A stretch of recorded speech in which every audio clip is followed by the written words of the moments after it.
Hey Prime members, you can listen to Watch What Crappens ad-free on Amazon Music. Download the app today. Audible lets you enjoy all your audio entertainment in one app. You'll always find the best of what you love or something new to discover. The Audible app makes it easy to listen anytime, anywhere, while traveling, working out, walking, doing chores, and that's what I've been doing. I have been listening to the book 12 Rules for Life because, listen, I am a huge self-help person, and this one has been great, and I could just listen to it on my morning walk every morning. And so now I'm walking and I'm learning. That's a great use of it. So try Audible free for 30 days. Visit audible.com/crappens or text crappens to 500-500. That's audible.com/crappens or text crappens to 500-500. Gabrielle Union strived for the perfection her father always demanded. But as a dark-skinned Black girl, she never felt like she was enough. In our new series, Gabrielle Union, Bigger, Badder, Better, we'll tell you how she learned to embrace the things that scared her and let go of her need to be perfect. Listen to Even the Rich on Amazon Music or wherever you get your podcasts. Watch what crappens, watch what crappens. Who cares what happens when there's so much that crappens? Crappens, crappens, crappens. Watch what crappens, watch what crappens. Who cares what happens when there's so much that crappens? Watch what crappens, watch what crappens. Who cares what happens when there's so much that crappens? Hello and welcome to Watch What Crappens, a podcast about all that crap on Bravo that we just love to talk about. I'm Ben Mandelker, and joining me today from the back alley of Sir is the one and only Mr. Ronnie Karam. Hi, Ronnie. How are you? Devastated, freed, a new person, a butterfly that just came out of a fucking cocoon because it was the season finale. A Scandoval, okay? Worm stash. As I like to refer to it, worm stash. Okay. Here we are. The episode that everyone's been waiting for. It is. Wow, we have a lot to dive into. It's a whole bunch. But before we do that, obligatory announcements. Of course, we have 6 more shows left on our Cheetah Brand Tour. Could not be a more appropriate name for our tour given what's happening on Vanderpump Rules. But the Cheetah Brand Tour has 6 stops left. Starting in June, we will be in San Diego. We're going to be in St. Paul, Minnesota, Chicago, Columbus, Boston, and we are going to finish it all up at the Foxwoods Casino in beautiful Connecticut. So those are all going to be great shows. Hopefully they will coincide with a lot of these big, crazy reunions that are happening across Vanderpump Rules and Real Housewives of New Jersey. Either way, regardless of what it is we're covering, it's always great to be in a giant theater packed with your people, our people. Bravo fans. So cannot express how much fun that we've been having, and we want you to have fun too. And we only have 6 shows left, and then we have to wait till next year. So go to watchwhatcrappens.com to get your tickets. And then Ronnie, I know you're champing at the bit to say It's chomping at the bit. All right, I'm not champing at the bit. Okay, you can chomp at the bit too. Well, chomping. Somewhere between chomping and champing. It is chomping. Is it chomping or champing? Now I always thought it was chomping. I always thought it was chomping at the bit, but I feel like recently I learned it was champing at the bit. You know what? Is it? While you are gnawing at the bit, why don't you tell everyone what you've been working on with Patreon, and I will get a clarification on that phrase. This is a we. Okay, I know, but like it's a thing that you've really I'm not trying to make it sound like this is. I'm just saying that like you have been very excited. You've been teeing up this announcement all week, so I wanted to give you the floor. Well, thank you. I've been champing at the bit. So basically, we're changing our Patreon. We haven't changed it since we started it 9 years ago. So we're finally changing it. One thing we wanted to give you guys, because of course we're raising the prices a little. We're not raising it for people who are already signed up, but we are putting we're doing more video, first of all, because we love doing these Crappens on Demand videos. But we also want to give things to people who don't pay, who don't have the money to pay and stuff. So we will be starting to make all of our videos free the week after they are released. If you want them fresh, it's on the video level, still at Crappens On Demand, but there's going to be a lot of them now. Almost all, probably. Not all. We're not going to say all. We still want the right to be feeling ugly or just not in the mood, or sometimes I just want to pick my nose. You know what I mean? Or like if we're doing a live show, something like that. But for the most part, we're going to move to video recaps. We do have a YouTube channel. It's Watch What Crappens. We've had it for a long time. We barely use it. It's been a storage shed. But we are going to start putting videos up there. So a week after Atlanta, that video recap will be live for free. For everybody who wants to just watch what crappens all the time, please stay subscribed because that's a help, but on your podcast feed. But those podcasts will all be on Patreon now. So still free, still five to 8 shows or whatever we're doing right now a week for free for everybody. And now the videos will be more and free for some of you. So go check out our Patreon. We're super excited. Go check out our YouTube. Okay. Really excited to be here. Okay. And now I actually get to see my little Benuni every day instead of just a couple of days a week. Yeah. It's like Crappens videos all the time. And we've also recently, because we're really on top of things, we've been playing with virtual backgrounds. We've been doing them on Zoom lately. So for those, if this is going to entice anyone to watch our videos, Ronnie does have an image of the Sir Back Alley up, and I have an image of Ariana from Watch What Happens Live tonight. I took a picture of it because Ariana's the best, and she this episode, watching Tom Sandoval go from like home to sofa to bodega, just pleading his sad, pathetic case. That was so like offensive. His case was so offensive. It just makes me my heart goes out to what she's had to endure through this ordeal. So I am celebrating Ariana right now through my virtual background, which is really the best way to celebrate anyone, I think. Listen, I like Ariana as much as the next person. I believe the only thing we should be celebrating on Sir is the garbage that comes out of it, which is why I'm in the Sir Alley today. Okay, we'll not have an angel looking over my fucking shoulder today. Yes. This also just makes me feel like I'm like part of like a very cool moment in time of pop culture. I'm like, I'm on Watch Happens Live also, guys. Yeah, that is what Ben has done. He's put himself on one of the highest rated episodes of Watch What Happens Live ever. And I'm just like in the fucking smoking alley. And you know what? It's just how our lives actually work in real life. I actually look like I'm actively sitting on Ariana's lap. Like I look, here we go. You look like a little boy and Ariana is like your big mama and you are sitting on her lap and she's doing what she did for Tom Sandoval all of these years. And she encouraged, and listen, I'm going to go out and just start pissing people off immediately because I know it's going to happen. It's bound to. You are.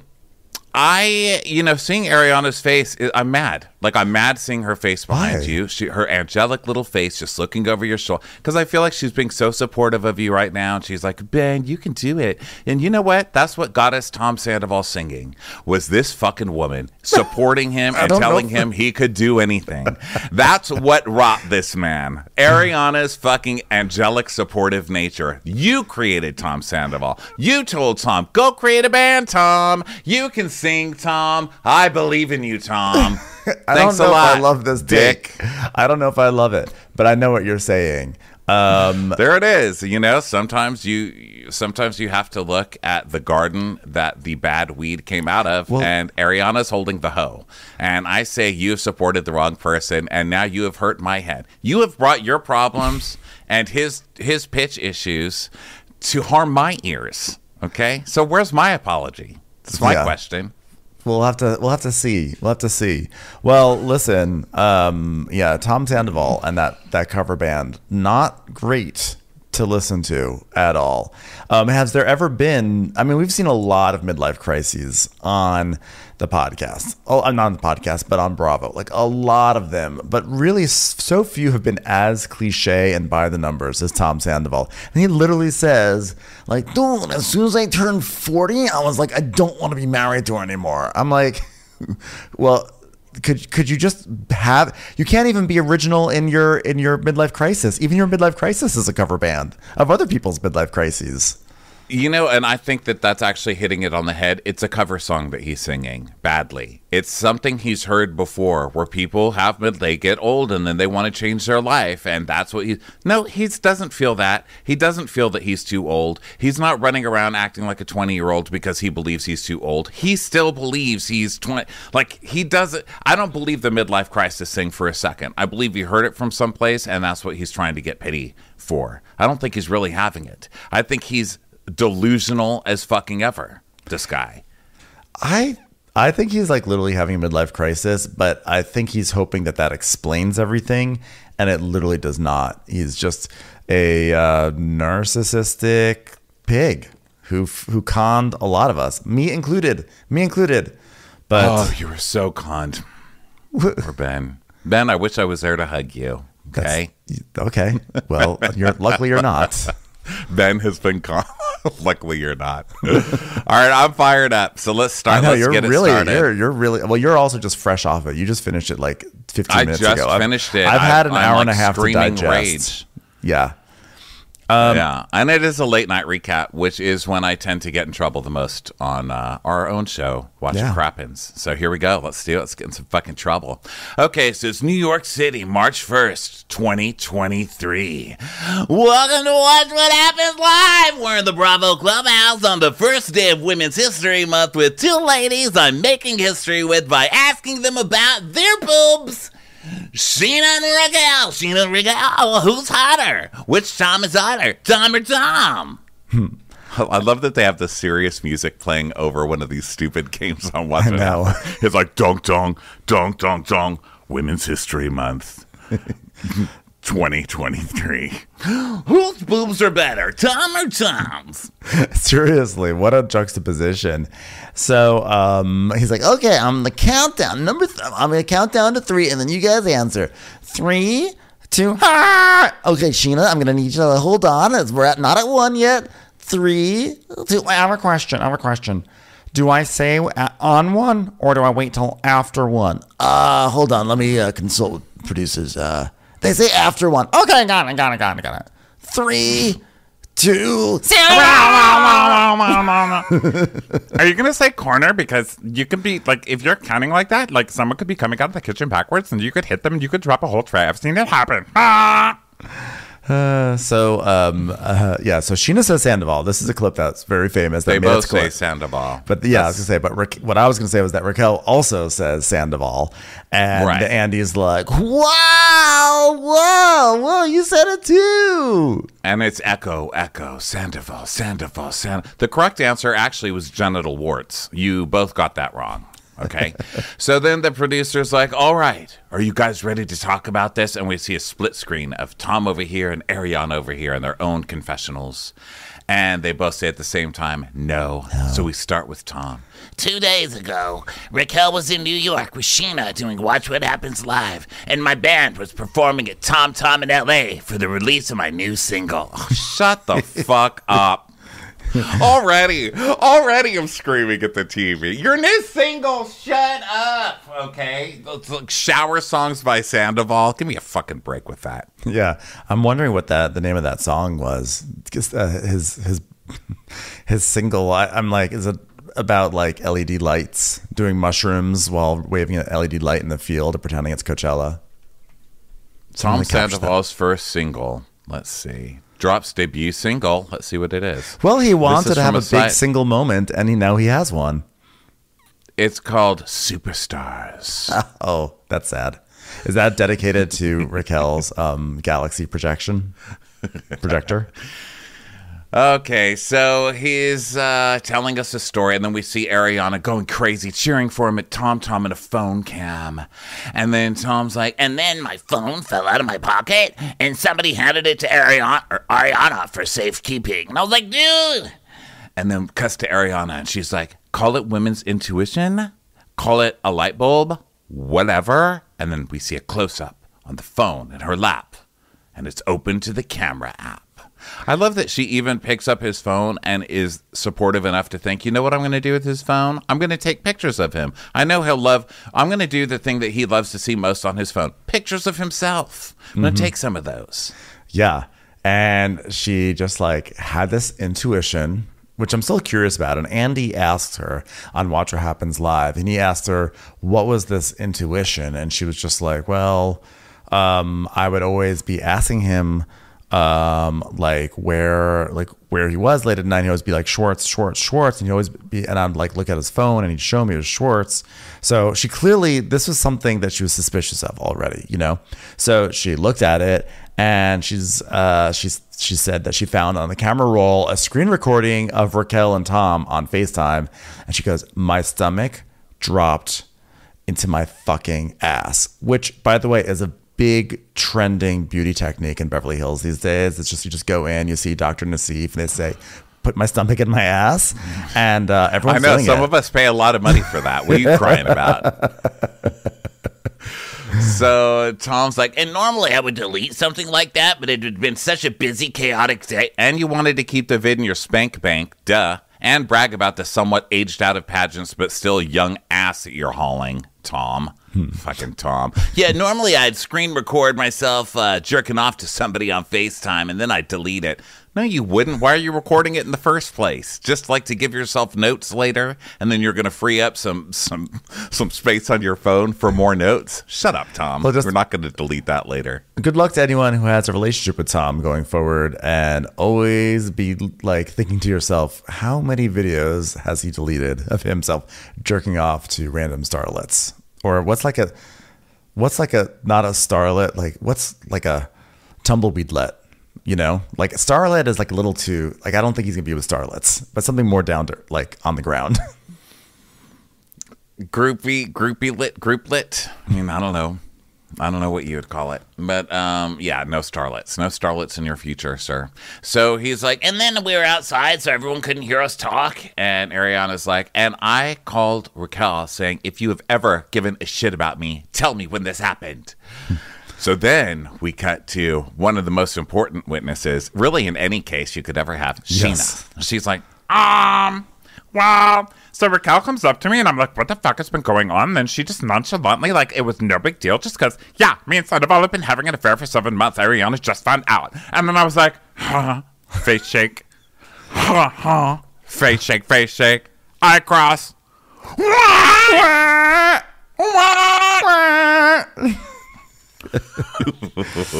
There's a lot for Sheena. There's a lot. This is the Sheena-iest of all Sheena episodes, by the way, too. You know, a lot of people have come out of this looking even better. Sheena is one of them. Yeah. I think this has been a good moment for Sheena this episode. This has been. Actually, it was a really good moment for almost everybody except the Toms. Literally everyone but the Toms. But considering, oh, and by the way, poor Christina, she put in all that work this season. They didn't even invite her to even be at one of the, like, powwows. They didn't even invite her to like the JV powwow at James's house. Poor Christina, worked so hard. Poor Christina. But Sheena, I mean, Sheena was getting it from the fans, like especially the people, all the people who are like the big Katie fans. Ooh, Sheena was getting it on Reddit. She was getting it on Twitter about like she's a terrible person, like she's maniacal. She was plotting a scheme. Da da da da da. But I feel like this was a really strong Sheena redemption episode for her, considering that this season she was definitely making some enemies online. So then Tom is telling us, you know, with that sad look where he's like kind of squinting his eyes and trying to look really deeply. Yeah. You know, it's such a bad actor. But anyway, he's doing that, and he's doing that like, what I did was really fucked up, and there's no excuse for it. Victimize off to the side. However, trying to foster some tears. Because I love Ariana, and I care about her. I just don't think we were happy. I just really don't. No, it was fucked up, and there's no excuse for it.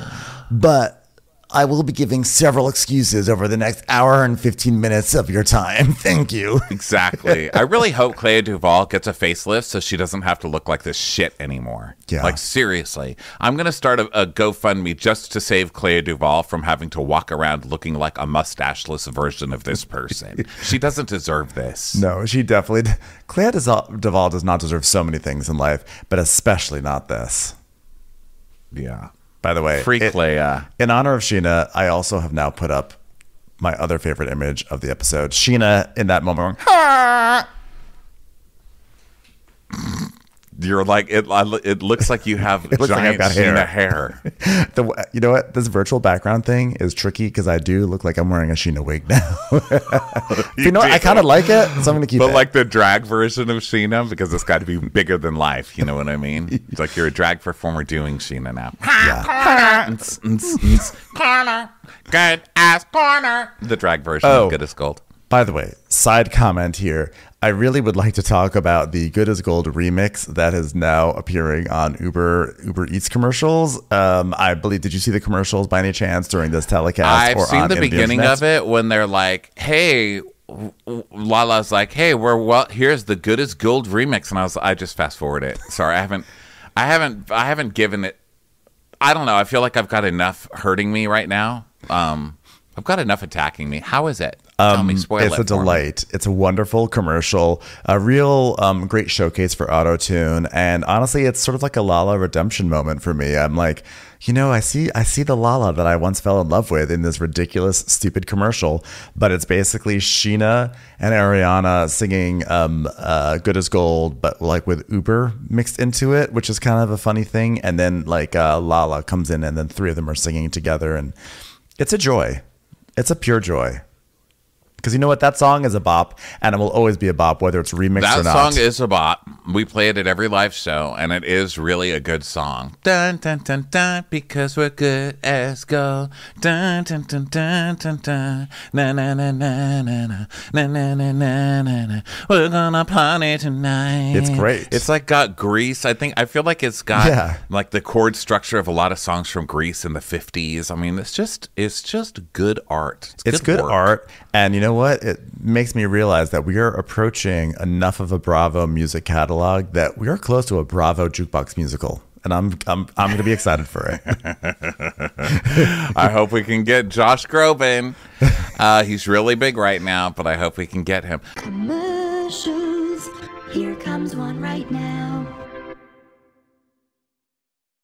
Rakuten is the smartest way to save money when you shop. Get cash back on over 3,500 stores across every single category, including fashion, beauty, electronics, home essentials, travel, dining, and so much more. You're already shopping, so why not save while you're doing it? Membership is free, and it's easy to sign up.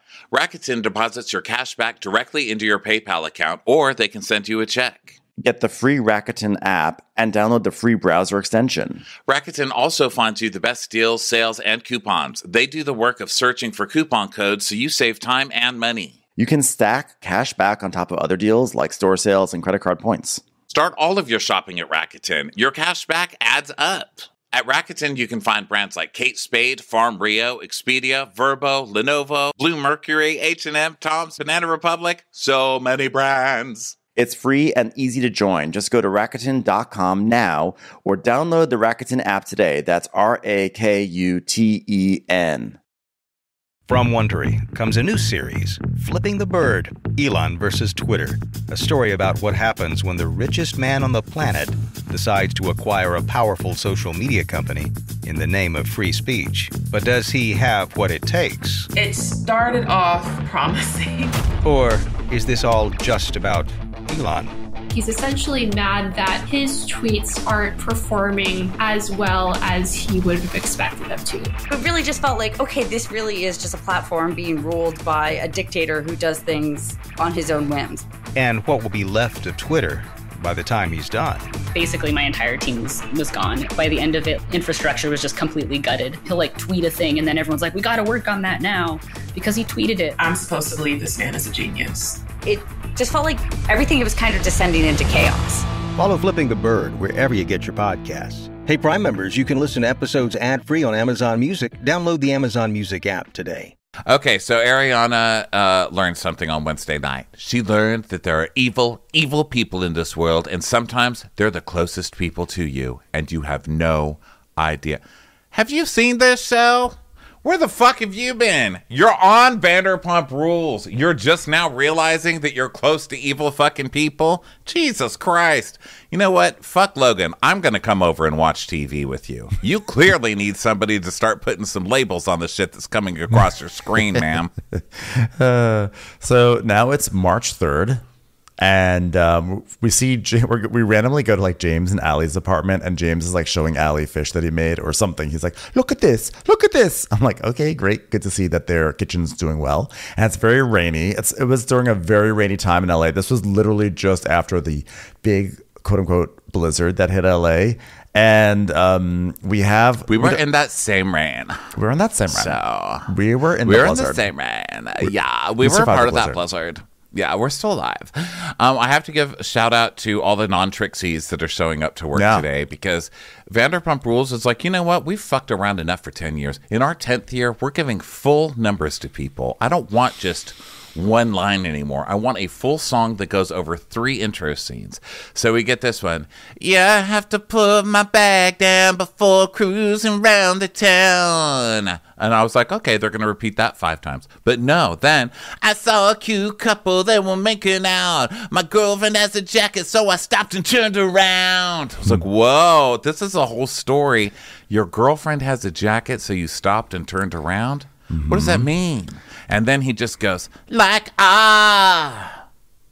Wow. It's powerful. I mean, like between this and that wonderful song they played last week, that sort of country ditty, the music is great. And I especially, what I really like though is the sick sense of humor that this show has, because the main chorus of the song was something like, but the sun keeps on shining and the cars keep on driving, and then it's just like raining everywhere, but they keep playing that lyric over again. The sun keeps on shining, the sun keeps on shining while it's literally raining. That is the metaphor for this show, is just like the shit coming down on these people while they're just trying to make it big in Hollywood. It's true. It's like it's the LA thing. The only thing you really care about. It's like you may be sure, did you just get used and tossed out like trash yesterday? Sure. Do you have no friends? Is it the loneliest time in your life? Sure. But hey, the sun's shining and your car still works. That's what the song is about. Your car's still working. That's really all you care about when you live in LA. At least I can fucking drive somewhere. Yeah. Right? It's like, that's the thing. That's sort of one of the things that we hold on to. It's like, it is. It's like, yeah, there may be landslides, there may be earthquakes, there may be crime, there may be like, there are accusations often of like the city being just generally vapid. But no matter what anyone says, we're always like, but we got sunshine. And then when it rains, we're like, we don't have it anymore. Like, that's all that we driving, have. it's just such a huge driving culture. You don't walk anywhere. It's just about driving. And, people say sometimes LA is the loneliest town, but also you hang out with more people in LA because you're literally sitting in traffic with thousands of people for hours at a time. Yeah. You're just kind of isolated. It's like soundless disco. Yes. You're with people in the same club, but you're all shut off from actually hearing each other. Yeah. And there's something comforting in that. I agree. Actually, I met a girl once. This is my last comment about this, but I met a girl once who was going to write like a paper for her doctorate about how driving in LA is both like an extremely social event because it's something everyone has to do together and you all have to cooperate and follow the rules of the road, and yet it is deeply like antisocial because you're just in your car and you like hate everyone else around you and you're not interacting with them. Things to think about, when you listen to a song on Vanderpump Rules, huh? Yeah. And the lyrics just keep going because the car keeps on driving. And when I get back to my car to blow off all the steam, I was checking in my pockets, but I couldn't find my keys. And I saw a parking ticket. It was staring back at me like, wow. Oh my goodness. This is a regular American Pie at this point. What a story song this is. I hope this was Tom's first single, Superstar. So then we go to Schwartz's house, and his dog is humping an animal that I can only assume was in a serious relationship with the other stuffed animal on the bed, because that's how this fucking show rolls. It's just even the stuffed animal sheet. So, and then we see Katie pouring tea, and then just like more rain, and then we see just like crows in the rain. They're really just like driving home how rainy and depressing that week was, because I remember that week. It was a sad week in LA before even any of this gossip. Oh, for fuck's sake! You guys are still crying about that week, and it's not just you. I know it sounds like I'm yelling at you. I'm not yelling at you. I'm yelling at Los Angeles. Someone else I saw on Twitter the other day was like, "Oh my God, remember when it was raining? Do you remember when we could walk outside and not being afraid that it's gonna?" I was like, seriously, it rained. Yeah, that's all. Yeah, it did rain. Ben, it rained. You. Wait, look. By the way, don't let me speak. Let the image of Sheena speak. It rained. Rind. I really am so mad that this is centered on my face because people can't see it. I'm gonna go back to the Ariana photo because honestly, these Sheena hair is now really distracting me. Okay, but we're anyway, gonna have to find a way to not start playing with their pictures during the show. By the way, I'm okay. I'm just saying that preemptively that I will be a hypocrite about this very soon because I'm already thinking of all the different pictures I'm gonna line up to start fucking with you with. Okay. Through this thing. I'm looking forward to it greatly. Okay, I will. We're gonna have a backdrop battle soon.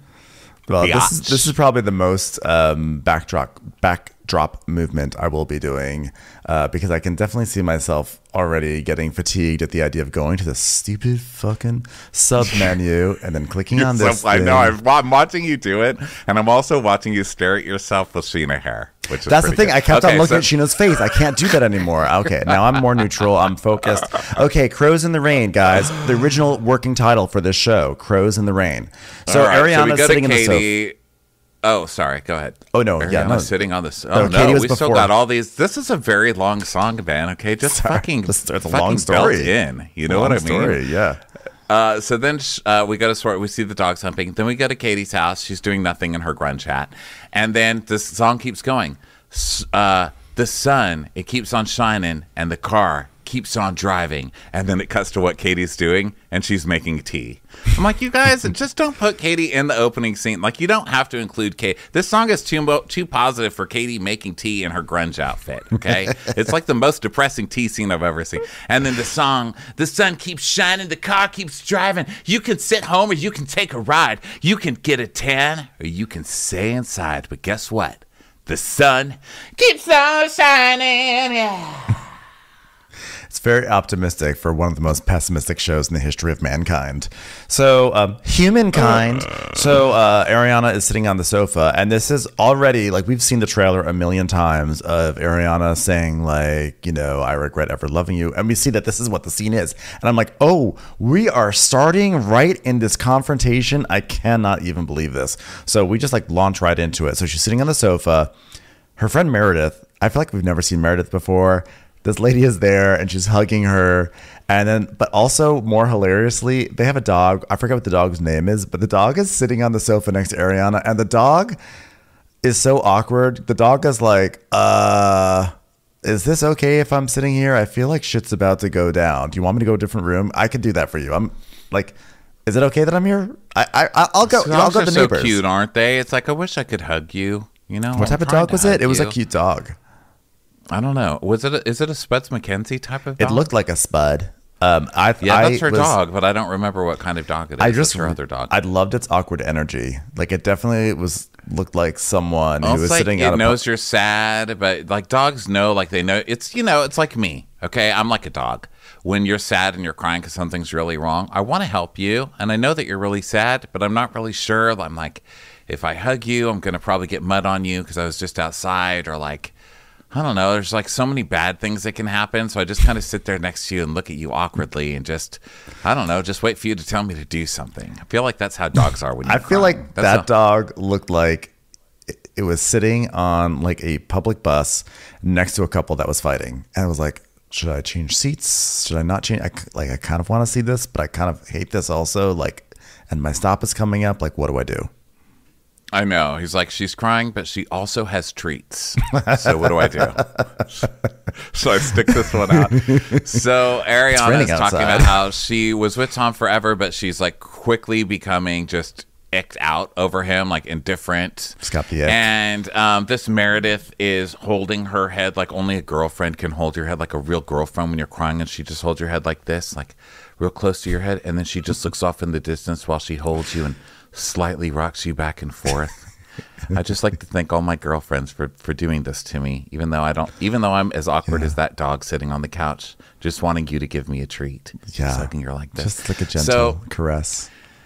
Then she's like, yeah, I mean, he's just giving me the ick. Well, now his ick is on tour, and you encouraged that. So now you get the chance to experience what the rest of us have been feeling for months now, Ariana. The ick, okay? The ick. That's what his band should just be called, to Tom Sandoval. Tom Sandoval and the most extras. The most extras. Yeah. So Ariana is. So meanwhile, Tom is like looking at himself in a mirror, of course, like elsewhere in the house, And Ariana's just like, oh, there he is. So she has a wine bottle in her hand, and it's from a wine bottle from their very first trip that they took together. And clearly it was something that they were saving. But of course, now she's drinking it, which is great. And so Sandoval just like walks. This is the famous scene where Sandoval walks through the house and he goes in the kitchen. He's like, do you want anything? And she looks at him and goes, for you to die.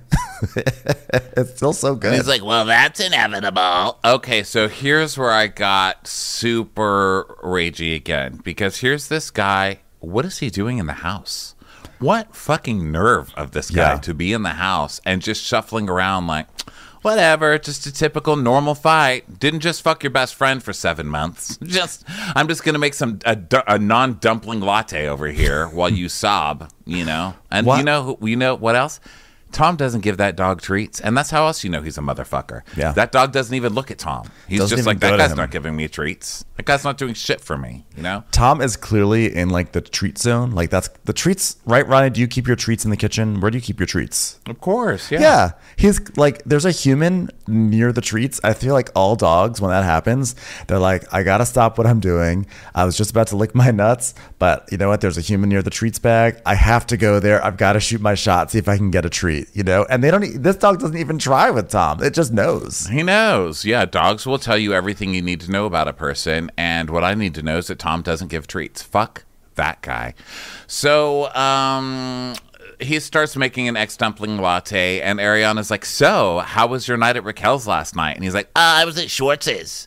And she says, yeah, well, you were also at Schwartz's when you were on FaceTime, so you being at Schwartz's doesn't really mean anything, does it? Gross. He was doing that. He was doing the jerk-off video with Raquel in Schwartz's house. Where? It's Probably, a 2-bedroom. I was going to say, probably on top of the cheating stuffed animals. Probably. He was probably like jerking off with the stuffed animal. You know, they were probably like doing a double FaceTime. Just gross. And and by the way, to your point earlier, like, why is Tom Sandoval still? He's still in that house. What is he doing here? Even And he's Schwartz just acting like figured out- whatever. Yeah. It's just an argument. We're both doing things wrong here. I was not expecting this attitude, and I don't know why, because I knew that he stayed in the house. We all knew it from following the news or whatever. But pretty gross. His attitude's like, what's up? You know, good morning. No, we had a fight last night. Oh, it was crazy, right? Both being drunk and all.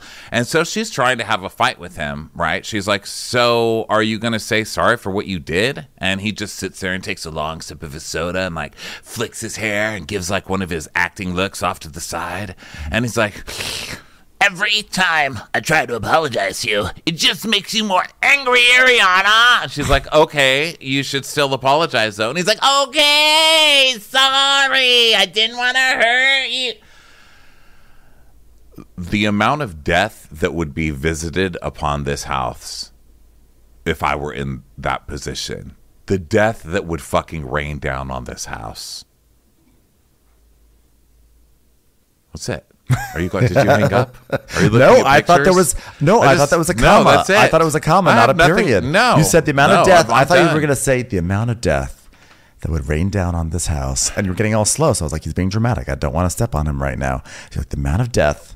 You wouldn't even know. I thought there was gonna be something like that, so I was like ready for like the big Ronnie moment. I couldn't even think of anything else. No, that's it. The You'd amount be of dead. death. Everyone has to think about. Everyone, this is a thought exercise on the podcast. Think about the amount of death. Okay, but yeah, That she's would sitting rain there. down. But yeah, how the fuck do you sit there and look at somebody who you just found out fucked your best friend for 7 months and is Oh my just sitting goodness. there acting like I- no big deal. I thought Ariana, actually, in this entire scene, I was so impressed with the way she handled herself. You know, and by the way, I'm not saying this because, yes, we know Ariana, and yes, there's a picture of her behind me. Like, I'm just saying, as someone watching this show, you know, for me, in a high-stress environment, A, I tend to cry, and B, I get flummoxed with my words. You can see when I get really excited on this podcast, I'm like, blah, blah, blah, blah, blah, artichokes, you know? So I'm so impressed with how she both kept her cool, but she also she stuck it to him so well in this scene. I was so happy. It was like very like satisfying for me. So he's sitting here saying all this bullshit like, oh, I was in Schwartz's, you know, etc. And that the fact that he would say, every time I try to apologize to you, it just makes you more angry. It's like, Well, actually, you know what's probably gonna make her the angriest? The fact that you cheated on her and lied on her, okay? Or lied to her. So, and she's like, good. Well, let me be angry, okay? I'm gonna leave. I don't care. Let me be angry because you should still apologize whether I'm angry or not. It's absolutely correct. You know what it sounds like to me? It sounds like a mother who's telling her teenage idiot the same thing over and over and over, and she's pissed, but she's doing it again. She's like, here we are again, you know, me yelling at Tom on how to fucking pretend like he's a person with actual feelings, you know? That's what it came across to me as. And he's like, I'm sorry, like the way he whines, like, I didn't want to hurt you though. And she's like, okay, so you didn't want to hurt me, but then you continue to do something repeatedly over and over and over again. He's like, dude, we stopped, dude. That happened, and then it didn't happen like for a while. Wow, great. That's so good. So you took a pause. You took a pause in your fucking of the other person. That is... Glad there was some downtime. Glad you got some time just like to chill, relax, reset before you guys started fucking again. So Ariana's like, oh, great. Well, I've been with you for 9 years, and back when you lived with Schwartz, we became friends. Back when you were literally wearing combat boots and skinny jeans, and I put up with that. And you didn't have a dime to your name. You're driving a 1997 Honda Civic, and I loved you then when you had nothing, and you got a little bit of money, a little bar. I love when you went a little bar because he's like, dude, it's big bar, and a little band, even better. And then this girl is gonna act enamored with you, like, oh my God. I'm like, ugh, like, really? That's what you want? Like, really? Like, you just want someone to gas you up? That girl is searching for identity in men, and she has no identity of her own, willing to stoop as so low as to fuck one of her best friend's life partners, and that's someone you think is a good person you should be around? I was like, oh my God, I love this. One of many amazing monologues in this episode. I was like, this is, I don't know what to do with this episode already. It was a good monologue. Like, if this were back in the day when I was doing like dramatic interpretation in high school competitions. Thank you. Hold on. I'll wait till you guys sit down. Sit down, it's like guys. Stop Stop applauding. applauding. Seriously. Yeah. Yeah. Dramatic interrupt, guys, and humorous interrupt. Kicked ass at both. Thanks. Sit down. Sit down. This is not the time for applause. This I would have probably chosen as one of my like Samuel French bookstore monologues to do in a competition. It's a good one. one. But just do it as like Sally Field and like Steel Magnolias. Like, oh, great. I've been with you for 9 years. Back when you and Schwartz were friends, when you were literally like wearing combat boots and skinny jeans and didn't have a dime to your name, driving a 1997 Honda Civic. I loved you then when you had nothing. And you got a little bit of money, a little bar, a little band. And then this girl's got to act enamored like you. Like, oh my God, you're so, I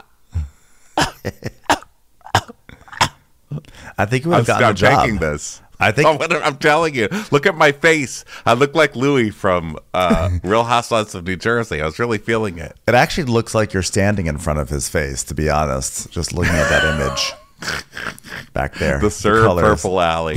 Yeah. So then Tom, just like he got, pulled over by the police after curfew, and he's been dragged home to mom again, smelling like weed. He's like, I don't know how it happened. It just did, Mom. Like, we became really good friends. Like, I was seeking something I wasn't getting here. And I know that's selfish. What the fuck, dude? See, you're not getting something there, so you go seek it somewhere else. You pay your tab at the first shitty restaurant first. You don't just go sample from different restaurants for free the whole night. Yeah, okay?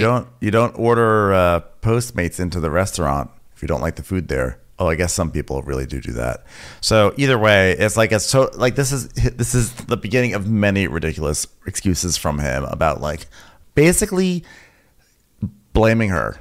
Like, I wasn't getting something I wasn't getting here. Like, if maybe I was getting something here, maybe I wouldn't cheat. Like, that is the implicit thing there. It's so obnoxious. Commercials. Here comes one right now.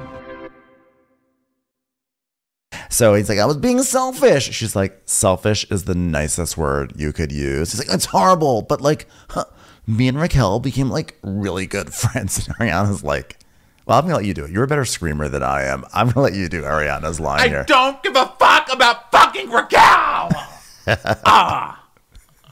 And so she's screaming at him, your friendship is fucking bullshit, Tom. And he's like, no, it's not. No, it's not. And I was like, what? Now you're going to defend your relationship with Raquel? Yeah, Are you please. fucking kidding me? Dude, sit there and shut up. Just shut up. What are you doing? And then do you remember when this came out that they shot all day at Tom's house? The first scene with Ariana and Tom that they shot, and that Tom left and was threatening to walk off the set and yelling at the producers, telling them that scene was trying to make him look like they were trying to make him look bad at the scene. I mean, what a fucking narcissist. What? Just like all your words are going to be used against you. It's raining murder. Yeah. I mean, it's crazy. It's crazy. Like, no, we have a real friendship. It's like, dude, just like, you know what? Even if it's real, just like ixnay on the Akel Ray, please. So Ariana's like, it's disgusting. It's bullshit. And he's like, oh, you know everything. Hey, everybody, this person knows everything. She's like, your friendship with Raquel is disgusting. And he goes, well, guess what? It's fucking real because she treats me with fucking respect. Something I haven't gotten from you in a long time. Sir? Do you want to emerge from this year alive? This is ridiculous. What are you? I could not believe he said that he was, again, blaming Ariana. She doesn't respect him enough, but Raquel does. Raquel's a fan. Yep. So she's like, oh, okay, so I'm the scapegoat. I'm the one to blame. You had to fuck my fucking friend. Okay, I see. And he goes, it wasn't about sex. It was a connection where we were both respecting each other and giving each other confidence. Oh, my God, I don't fuck Janelle, the Weight Watchers counselor. Okay? Yes, it was about the sex, you idiot. If it wasn't about the sex, this wouldn't be a problem. You would have just been friends with her, which is what she thought that you were. It's not about the sex. Fucking around isn't really about the fucking. It's that she respected me. Yeah, well, you're taking someone who's completely insecure and an emotional idiot and kind of taking an advantage in a way and being like creepy and gross and giving her the attention she needs and manipulating her all the way around and then fucking her in your girlfriend's bed while you are so fucking gross, dude. You're nasty. I can't believe that this is his defense. I'm still shocked. It's terrible. His defense is one of his many terrible defenses. So then Sandoval's like, he's like, well, you know, Ariana, this relationship, it wasn't the same thing to be separated all the time. Like, you go your way all the time. I go my way. We have no sex life. Like, it just lost its mojo. Like, you can't. No, he says, I lost all my mojo. I had no sex life. I lost my mojo. It's like, you're the one who started up a cover band and started touring. That's you actively going away from your long-term girlfriend and your shiplap house to be with a child orchestra in Agora Hills next to like a yogurt land. Also, why are you talking like Austin Powers, dude? Get your mojo, baby. Yeah, I was like, was I? No. Because that is possible. I could just break into like a British accent. I love you. No, I love you. I'm not talking to you like that. I'm talking to Tama Sandoval.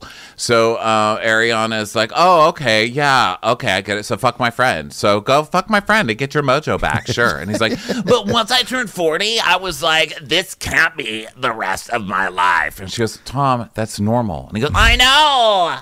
And she's like, and that's why couples go to therapy together, which we could have, you know? We both have things. You either go through them together or you break up. And he's like, but I tried to talk to you, dude. Like, the past few months, the amount of times I got an apology out of you, like, I can count on one hand. And she's like, the last few months you were fucking my friend the whole time. I know.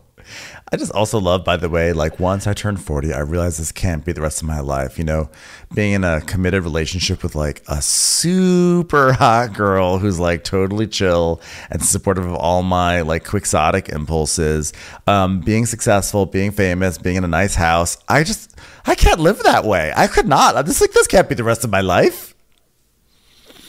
Oh my God. So he's like, I tried talking to you. And she's like, yeah, you were fucking my best friend. And he goes, yeah, well, you put pressure on me to stay in the relationship. Because 2 weeks ago, I was like, Ariana, I want to end things. And you literally told me I'm not letting you break up with me. And you'll have to force me out of this. Okay, first of all, you were already fucking her best friend then. Yes. Okay, and you'd also waited for the cameras and everything else to stop rolling, and every wuss thing you could have done the whole time, you know? And she's like, well, if that was true, then you should have never been in my bed after that night. And he's like, but I felt bad. And she's like, oh, you felt bad? Tom, you have to end it. You have to leave. He goes, but at that point, it was too late. She's like, you were already fucking Raquel. What are you talking about? He goes, it wasn't that. She's, it wasn't that. It wasn't that you were like fucking someone else. It was like not part of the reason why you weren't here. He goes, it's not that easy. I mean, like, it's just like, he really is a child who knocked over his mom's vase and is like trying to explain his way out of it. It's like 1 a.m. and he's just stumbled in and his mom is standing there in his bathrobe with like a rolled up newspaper ready to whoop him. Yes. You know, it's like, why? I told you I was going out. And he's like, it's not just like somebody's like stroking my ego that this happened. It's not about the looks. It's like it came from like something much deeper, like Raquel's deep, fascinating personality with so many layers and interesting insights on life. I mean, as time went on, we became like a support system for each other, you know? Like I would sing a terrible song and she'd be like, that sounded good. I was like, I needed that. And she's like, don't you dare talk to me about a deep connection. And he's like, I know you don't want to hear it. She goes, just shut up. You're disgusting. Go say it to her. When are you going to see her next? Are you guys going to kiss and hug and talk about your deep connection? He's like, I don't know. I mean, I can't. Like, how are you even sitting there having this conversation? She's sitting there trying to like have a real conversation with this guy. And he's just like, it's your fault. Yeah, it's like, almost like he's like, okay, I forgive you. He's like, listen, I forgive you for trying to keep me from true love. I forgive you, Ariana. Well, can I please make you a latte while you think about what you've done to me? It's almost like he's like very insistent that this is a deep thing, almost to say like, I know I betrayed you and I betrayed your trust, but it was for something like really deep and wonderful. So that makes it okay because I wasn't getting that here. It's like, it's so disrespectful. So Ariana's like, well, why didn't you just say no? I was ride or fucking die for you. I had her back as well. And the fact that she continues to smile in my face while also smiling on FaceTime with you is one of the most god awful, disgusting things I've ever heard of. And Sandoval's like, oh, I'm sorry you had to see that. She's like, oh. She's like, why don't you be sorry that you ever fucking did it, you moron? And then we see pictures of them all at Halloween. Was it these three at Halloween or was it Logan? I think I couldn't tell because the guy was dressed as the Hamburglar. And I was like, oh my God, never fucking be with someone. Like all the signs were there. You know what I mean? So then Sandoval's like, sorry you had to see that. She's like, why aren't you sorry you did it? Like, why are you sorry that I saw the video? Like, this guy, how do you talk to this? I don't know how she's even still She's like losing there. her mind. I would have just lit everything on fire, personally. So then she has kind of another monologue where she's crying and she's like, I regret every moment I defended you, supported you, and stood up for you. You're worth nothing. And I want you to feel that deep in your soul. And I want you to hear that out of the mouth of the one fucking woman that stood by you and loved you and was ready to build the rest of my life around you. Hear my words and know that's how I feel about you. And he's like trying to cry to get the victim points, but he can't. So he's just like doing his squinty eyes off to the distance like, yeah, I'm really upset right now. I can't believe Ariana's trying to stand in between me and my true love. Raquel. A broomstick that can beat it in pageants. So Ariana's like, literally came to her first reunion dressed as a Swiffer. And from that moment, I was in love with the effortless clean she brought to my kitchen. I couldn't resist her. Literally, she has so much static cling. So Ariana's like, I regret ever loving you. Any last words before we never speak again? Which I just love. I just love like a cold, like a knife that comes out cold just goes right into the abdomen. He's like, don't. I never thought this would happen. I thought we'd be together forever. Like you were sleeping with someone else. This was not like fate intervened and like sent you guys to different continents. You fucked Raquel. Yeah. It's not even only fucked her. It's like you're in a relationship with somebody. You fucking nut. So she starts crying and she's like, I would have followed you anywhere and I would have changed. Well, I know. But, now he has a new fan. That's all he wants, just someone following him around with the phone app. open. It's all he wants. Did you see on Instagram, someone, I apologize for the account that I don't remember the name, someone took a screenshot from like an early season 2, when he was breaking up with Kristen, and he literally said the caption, "It's like my very presence annoys her," which of course was the phrase he was using all of last week. I mean, this guy really doesn't change. No, he waits until he's cheating, and then he makes it your fault. I mean, it's classic. It's classic. And, you know, and it's like you were saying earlier, it's not even that fun because he's such a cliche, you know? It's just like watching this, I thought, you know, this is so sad to see on a show where you like these characters so much and stuff, but it's also like kind of boring in a way because he's just such a fucking cliche, and he's not even good at it, you know? Yeah. So then the piano's tinkling and the song goes, "Our love turned into rust and broken heart to dust, but at least we can drive." Beautiful melody to underscore this moment. And we're here at Schwartz's apartment, which is honestly, it's a style. Like, I know not everyone is like a clean freak, but like at least be like observant to certain basic levels of hygiene. It is just like, you are 40. It's disgusting. There's cameras in your home. You know what I mean? If they just like showed up, like if it was just like cops, you know, and they just happened to show up and start shooting and you had to sign off on it later, that's one thing. But babe, you knew the cameras were coming. Clean your house. Just do a little bit. So Sandoval comes over and he looks like a low-level con artist. Like, he looks like he's someone in a crime movie that the police have to interview to find out where the hideout is. He just shows up looking. He's wearing the basic outfit they give you in Grand Theft Auto. Yeah. You know? So Schwartz is like, the low-level criminal who hasn't done enough crime yet to earn the high-level shit. It's just your black jeans, your black shirt, and your little leather jacket and your cheesy haircut. Yeah, you're like stage 1. So Schwartz is like, "There he is, the most reviled man in America. Dude, this is very bad. I know, like, I think there's bacteria growing on your floor. No, with you, not with my apartment." So then Sandoval starts like sobbing. He's like,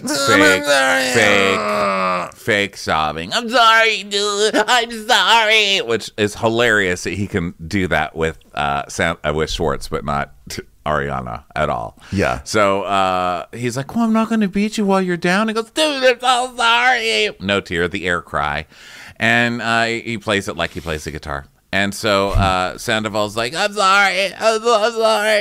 So Schwartz is like, "Listen, I just want you to know, like, this isn't good. Like, we went from 4.8 stars on Yelp to 1 star." The priorities. These reviews, you guys, oh my God. Burn this place down, collect the insurance, and give it to Ariana. I like this one, which may have actually been posted before Scandoval. "Found a cockroach in my pasta. # not about the pasta." That had nothing to do with any of this. That was just a general like update on what that restaurant's like. "A disgrace to the strip mall that it lives in. Red Lobster had better decor." Hey, actually, whoever wrote that has clearly not been to a Red Lobster in a while, because they've made an effort, and dare I say, their decor is enticing, charming, and lovely. Hello, it is. What part and of like what part of a captain's wheel mounted on the wall does not seem absolutely delightful to you? I would like to know who that Red monster Lobster was. I'd like to call it Fed Lobster, because that's where I'm going to be fed. Okay, that place is delightful, and how dare you say something about that place? Please do not bring Red Lobster into Scandoval. Okay, Red Lobster is a sacred place, and I love it so much. I once had an adult birthday there. So how about that? So Captain Lobster didn't go fuck some aged out pageant loser. I will say, like, though, come on. It was an ultimate seafood fest that probably got Sandoval into this mess. But that being said, I do have to say, also Schwartz opening up the scene, being like, "This is bad. This is so bad," and what he's referring to is the Yelp reviews going down, and not the fact like that you cheated and lied on Ariana, that you broke her heart, that you like probably gave her trust issues for life. It's that they got Yelp review. They got low Yelp reviews, which were inevitable anyway. Well, it's that he got caught, you know, and it hurt their business. So Sandoval's wiping his air tears, and Schwartz is like, "I exhausted my soul for Schwartz and Sandy's. I put everything in it." And then we see the clip of Katie going, "I mean, this place broke us. And it almost broke you, and it did break me. So was it worth it, Tom? Was it worth it? And he's like, they cut out the part where he's like, oh, hey, how are you? Thanks for coming. Come on over. No, we're not talking about anything. You want some seafood nachos? Wow. So Schwartz is like, can you maybe do a post to explain to people that I'm not complicit in this? Like, you came to me, you confided in me. I said, Tom, out of respect for what you have with Ariana, you have to tell her, can you make sure people aren't mad at me? I'm like, really, this is your priority? I mean, like, I understand it does, like, legitimately, if you're in a business with someone and someone is being like an asshole and stupid and making terrible decisions that's impacting your business, that does suck. But also, like, you've had several months to take care of this. So, like, you're letting them fuck in your house. What are you talking about? Like, isn't his place like their fuck pad or something? That's what it sounded like in this episode.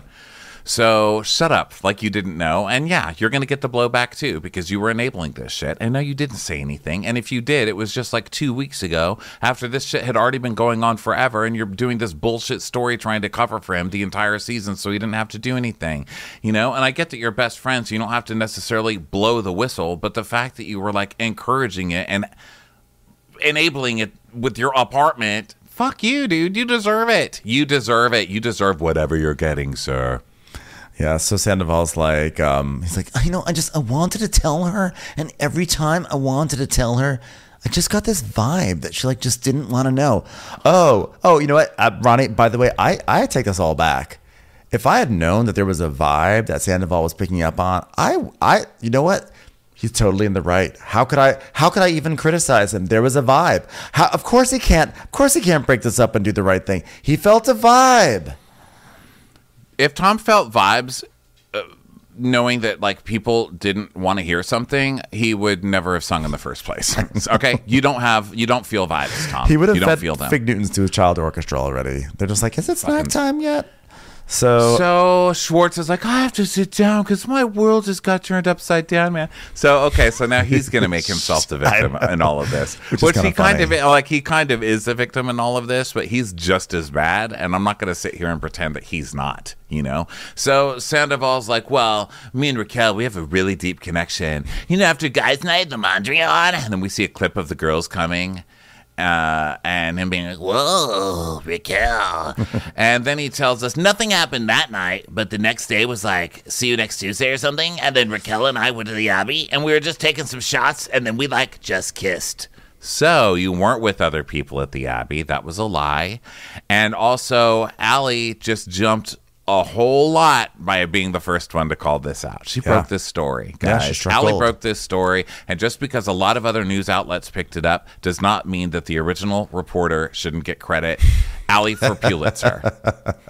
Also, just as a reminder that these people should be going out and about and partying and getting drunk all the time, because otherwise they miss good shit like this. So Sandoval. Well, it's also really another kick in the balls that he did this in public. That they're just doing this in public, right next door to their job. So blatant. Like they don't give a fuck. Because there's Vanderpump Rules Bravo fans that go to Sir all the time. They go to the Abbey afterwards. Yes, we are them. So I think that it looks like at this point he was trying to get caught, right? I mean, it looks like they were being as blatant as possible to get caught, and Ariana was like refusing to hear it because she didn't want to break up, and nobody would say anything or whatever. But this seems like it's asking to be caught so he didn't have to do the hard work of the breakup and actually having to have the courage to say something. Because the Abbey, dude, making out at the Abbey. By the way, also like.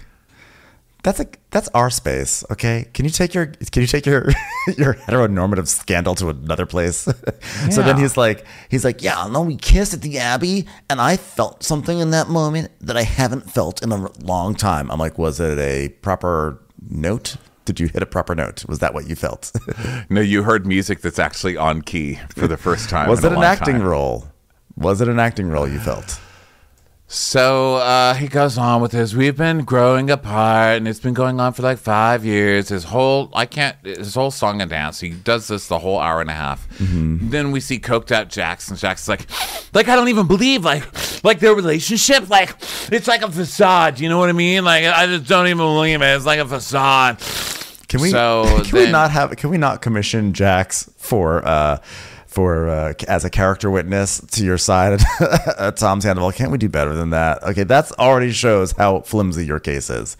So yeah. So then Sandoval. Doesn't it feel like 20 years ago too? It was only 2019. God. But seeing Jax's coked out old face at 2019, it just seems like, God, it's like looking at pictures of like when the Hindenburg happened.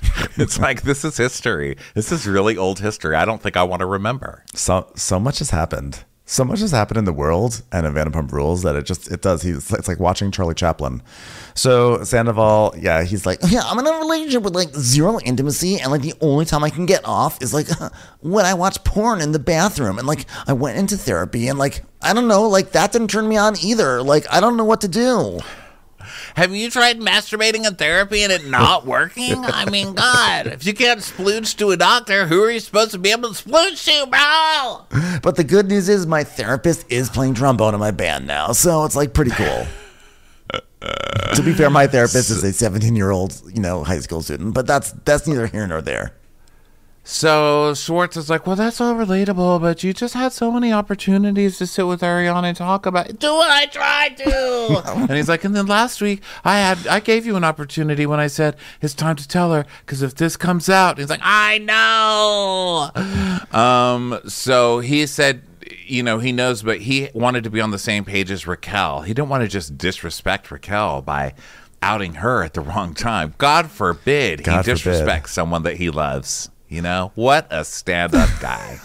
I know, exactly.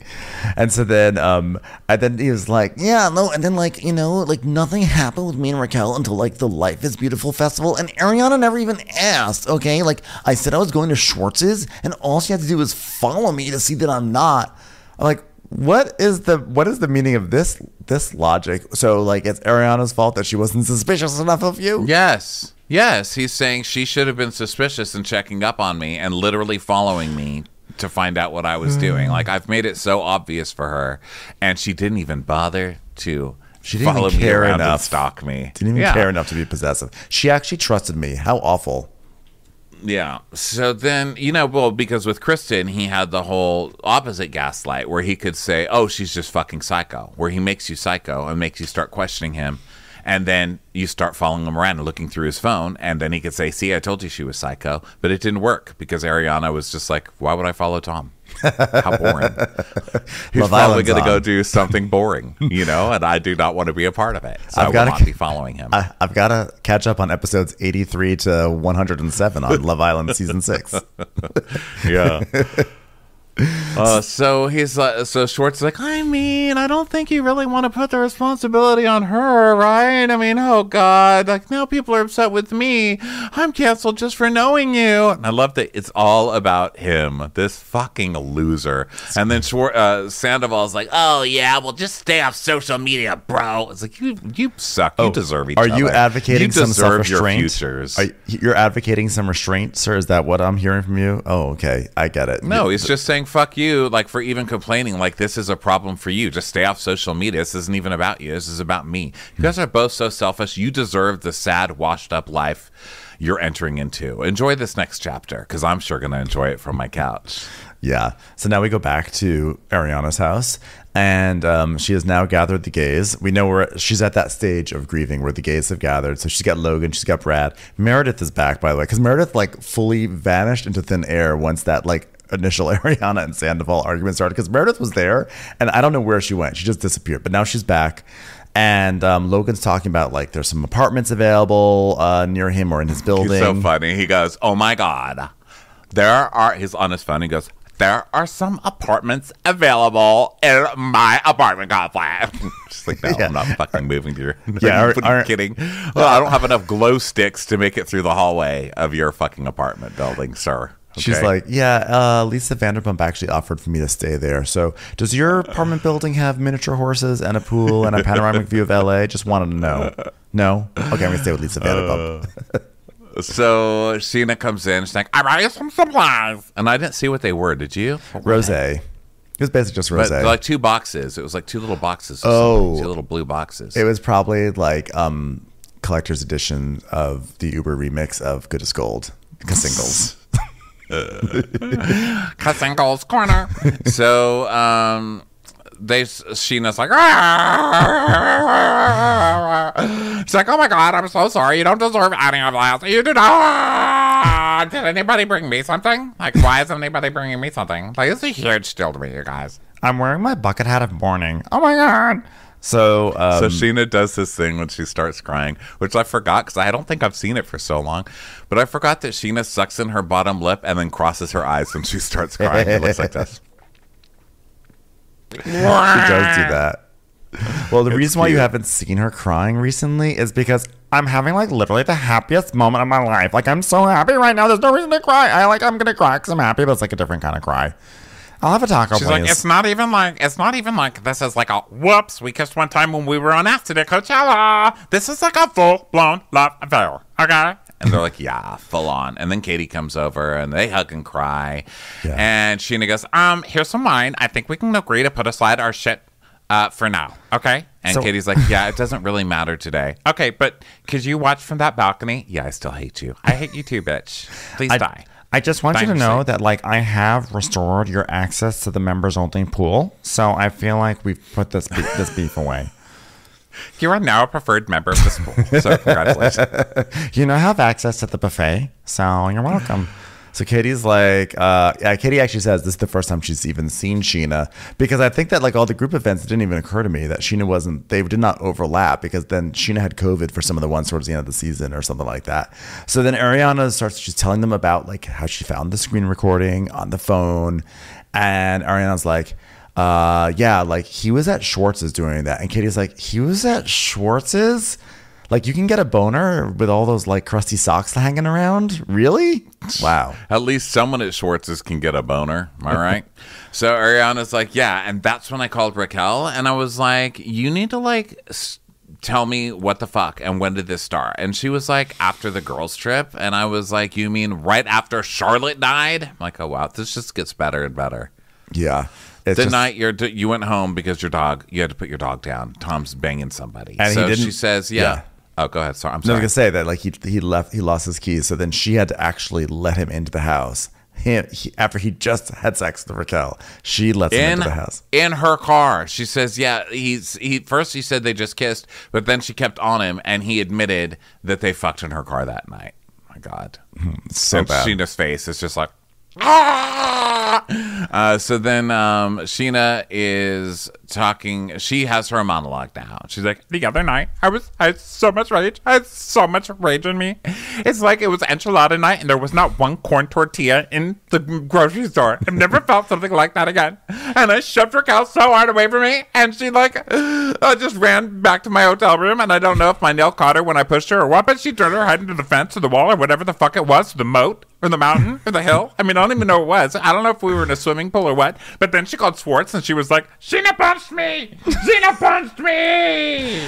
Now here, I would like to express something to the jury. May it please the court that it is scientifically impossible for me to form an actual fist because all of my nails would break, and if I make a fist this way, my thumb would break. If I make a fist this way, my nails would break. My hands literally don't work. I don't understand fists. The only hand shape I can really make is just like all my fingers out going, ha! Also, she's so ridiculous. She literally goes, I'd just like to say to the jury that it's physically impossible for me to make fists. And she makes two fists right in the camera. I also love the idea of Sheena shoving Raquel, according to her, shoving Raquel and then running all the way back to her hotel. Like running through the streets of New York City, like, ha! So through the lobby of the hotel, up the elevator. Hello. Oh gosh. So Katie's like, yeah, well, I feel like Tom Schwartz knows you because he made a comment at BravoCon and it stuck with me. And you remember the sweatshirt situation? And so she tells us that at BravoCon, Raquel wore a Tom Tom hoodie with like basically nothing on underneath. And at the time I thought it was about her and Schwartz, but then I was like, she's a fangirl following you guys around like a groupie. And he was like, she's not around for me. Trust me. And yeah, that's pretty bad. And I do remember when that happened. Do you remember when she's like, oh God, Raquel's just a fangirl? And everyone's like, you leave her alone. She's just wearing a Tom Tom sweater because she's nice. Katie's like, I feel like I want to draw blood. She's like, well, I want to break that penis flute that's up there. And so they're like, oh my God, let's do it. Logan's like, this is my moment. I've been wanting to do this for 4 years. Okay, Sheena, I will give you $100 if you break the penis flute. She's like, no, I physically can't because my fists, like I can't make fists. I actually can't clutch a penis flute. It's just physically impossible for me. So Logan does it. He breaks it over his, and he is so proud when he gets it. He's so delighted. He's like, oh my God. So I did Ariana's like, oh my God, I really didn't want you to do that. And they start laughing. So then we go to James and Allie's apartment, and he's typical James, kind of over love bombing her. He's dropped something. He's like, babe, I'm just so nervous. Oh, babe, you're so beautiful. Help me, you're so cute. I'm just so nervous. I'm a nervous wreck, Ellie. Oh, give me a kiss. You're so gorgeous, aren't you? Just scares me how people can do this, who are so close to me. I'm not even mad about Raquel. I'm mad about Tom Sandoval. You gorgeous creature. Come here. Let me pet you with my nose. Tom Sandoval is the definition of a backstabber. I always kind of looked up to him in a sense, especially with my trust issues with Raquel. And then we see unseen footage of like a few years ago with Sandoval telling James, dude, you gotta know and have enough trust in her to know that she's not gonna do anything shitty, okay? She would not betray you, man, and I'm not gonna betray you either, dude. So now James is crying back in the interview, and he's like, it was just like a real waste of a friendship, and like, I threw that all away, and like, oh, you're such a fucking piece of shit, bro. You're such a fucking piece of shit. So there's a knock on the door. Do you remember when he fucked Kristen? When he started fucking Kristen, when he was going to start that band with Tom Sandoval? Oh, yeah, that's true too. I know that was a long time ago. I'm not saying it's the same thing. It's just this show. The history of this show is so great. I'm sorry to cough. I swallowed something wrong. It's okay. Which, you'd think I'd have it down by now, but apparently not. No, well, on this show, there's a lot of issues with swallowing, apparently. So, I mean, Vanderpump Rules, of course. So, so now there's a Lala and Katie show up, and then James is like, "I'll Pellegrino," and Lala's like, "How are you, Jameson? I feel like there's a lot of info happening right now." And so he's like, "Well, I'm drinking at 4:30 in the afternoon, so there's that." It's like, that's not shocking, James. Or are you acting like that's some like sign? So he's like, well, my anger about Schwartz is out the window because now I've found out that Sandoval and Raquel have been fucking the whole time. And Lala's like, there was a time where I was like, I think we're looking at the wrong times here. And then we see a clip of Lala being like, I think Sandoval has a thing for Raquel. Yeah. And her whole, like, that's her redemptive moment that she was like sniffing it out and everything. And she's like, he did this to Kristen and he did it to Arianas. And like, guess what? He got bored with Arianas and he wants to be a sloppy drunk and she's fun. And he got off on the fact that he couldn't sneak around. Yeah, and do you think this is the first time that he's been creeping around? Because no one chooses right off the bat, and I'm going to cheat. I was like, oh, no, Lala's starting this shit. I can't when she does this. So she starts going off, and she's like, no one chooses right off the bat, so I'm going to cheat on my girl with a friend of hers, and his obsession with pickleball, so making a dementia-addled Bruce Willis perform a terrible movies while banging two girls on the crosswalk in Nashville. Motherfuckers! They're like, okay, reel it in, Laws. That's Rand. You're project. Yeah. Come back, Lala. She's like, come back, Lala. A few years ago, I heard rumors that Tom and Billy Lee like go off and they do whatever that they do. And then we see unseen footage at a reunion where Kristen's like, Jesse Montana said that you guys went off and fucked. And Lala's like, yeah, you know what? We need to open that case back up because it went cold and I don't think it need to be cold no more. I'm like, okay, you're from Salt Lake City, Lala. Come on. You need to stop, Lala, okay? Please. It's humiliating. It's embarrassing to literally everybody in America. Just stop. It's like, that case don't need to go cold, okay? It's like, oh, no. How does she get away with like, that? Cold cases be cold. I'm like, okay, you know what, Lala? Okay, stop it. Yeah, please. Stop it, Lala. I'm humiliated. So James is like, you know what we're going to do? Let's call Raquel right now. Like, oh, my God, James. He's like, yeah. All right, you guys FaceTime. Okay, fine. I'll call her. So So he calls her, and Allie's like, I'm going to the kitchen. She's mortified. And Allie literally spends this scene like hiding behind the counter and like looking over the counter. Or like she's behind. Then they cut to her and she's like behind a cabinet door looking out like, oh my God. So he calls her. By the way, I like that she's like, I'm going to the kitchen, as if the kitchen is not 5 feet away. She's like, okay, I'm here literally now. right there. Yeah. I'm not a part of this because I'm standing 2 feet away. I've declared which part of the apartment I'm in, even though I'm in the same place. So he calls her, and Raquel answers, which Raquel like literally is the dumbest person. So she's like, hey, what's up? And he goes, oh, well, how do you feel about what you've done? Fatty, fat, McFat, fat. And she's like, well, I feel real shitty about it, I guess, now. Like, basically, now that I got caught, I feel shitty about it because it's all over the news. Yeah. And so he's like, so you and Sandoval an item now, Raquel?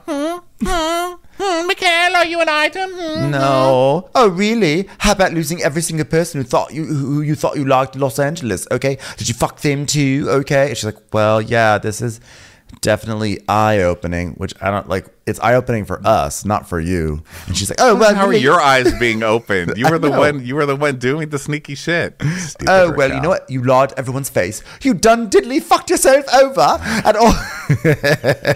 Great use of diddly by James. Done diddly. Great use of diddly done. You diddly done fucked yourself over. Like all the people you were building friendship with, you trashed it for Sandoval's stinky little cock.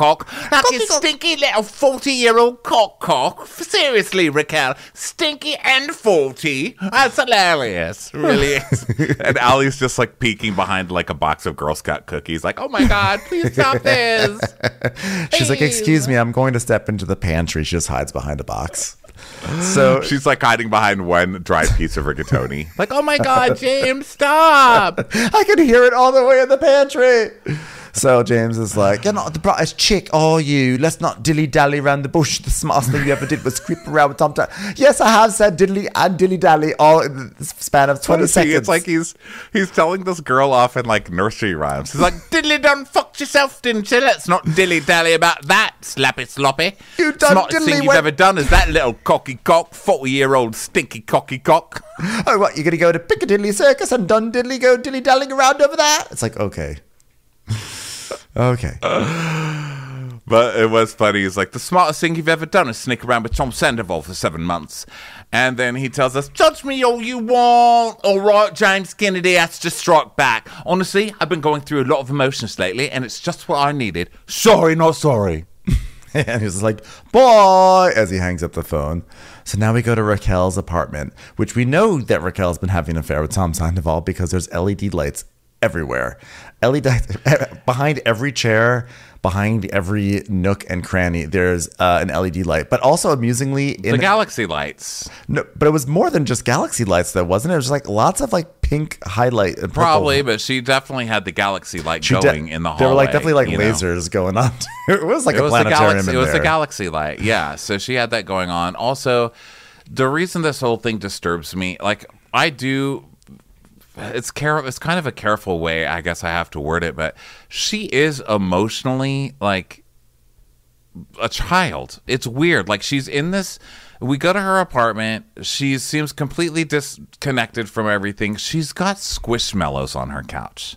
Those are children's things you get at the grocery store. My niece used to collect them all. You know, like even she would be like, "That bitch is immature." You know what I mean? Yeah. Like it's embarrassing. Like you're having an affair with it. It's just, it's just the whole thing is creepy. And I think that's why Ariana's like, this is disgusting. Like you're taking this girl who's like literally a blank slate. You know what I mean? It's like somebody reformatted her drive or something. And that's what you're kind of with. It's just. Yeah. She has like like Raquel seems, something is a little off there. Or I won't even say off. I'll just say that something is just not adding up. But also, though, in a typical Raquel fashion, I noticed for the first time, it's probably been there all season long, that over her sink, she just has a little sign that says, "C'est la vie." It's like, oops, oh well. C'est la vie. Yeah. We're in an affair. C'est la vie. Because that's kind of her vibe in this. Oh, wow, this is crazy. So they pour them. They have like a shot together and everything. And Sandoval's like, "Huh, this is a shot to being in hell where we belong. She's like, oh God. And meanwhile, he sits on his kitchen counter, like kind of with his legs open, like, well, I guess I'm just going to sit here and not expect you to come cuddle up and kiss me in this scene. I'm like, really? You two are going to have a fucking romantic scene now? What are you doing?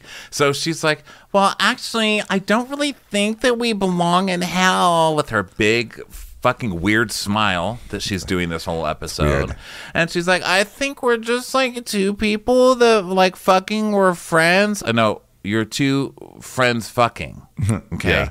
And we started having feelings for each other. And he goes, yeah, just like came out of left field. Like, I tried to hook you up with Schwartz. I was like, dude, you're sleeping on like Ariana. You're an idiot. She's fucking amazing. And she goes, you just called me Ariana. So he's like, can we turn off some lights here? I just want to pretend you're Ariana for a second.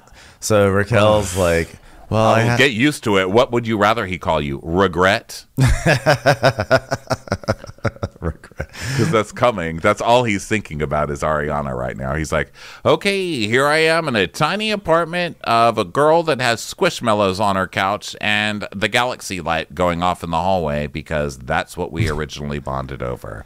Me saying that, or no, Tom also using a galaxy light. He was like, ugh. Right. Well, the rumors today are that Tom and Raquel have called it quits, but then Ariana was on Watch What Happens Live, and she was like, no, she just sent him a letter like yesterday. It got to the house. So yeah, the day of the season finale. Yeah. So Raquel's like, I had to tell my family about you, and he's like, oh, your mom probably fucking hates me, right? She goes, a little bit, but they don't really care about what I do in my life, which is, I think, how I got to this place.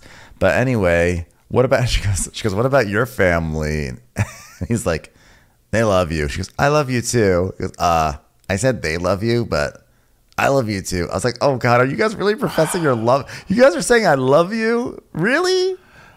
And then I was watching this with closed captioning because it's easier, to take notes. And it says, stage directions, blows raspberry. What does that mean? Because it happens again later. Raspberries raspberry like a... Yeah. Isn't that when you like do that? Like Zerbert kind of on somebody?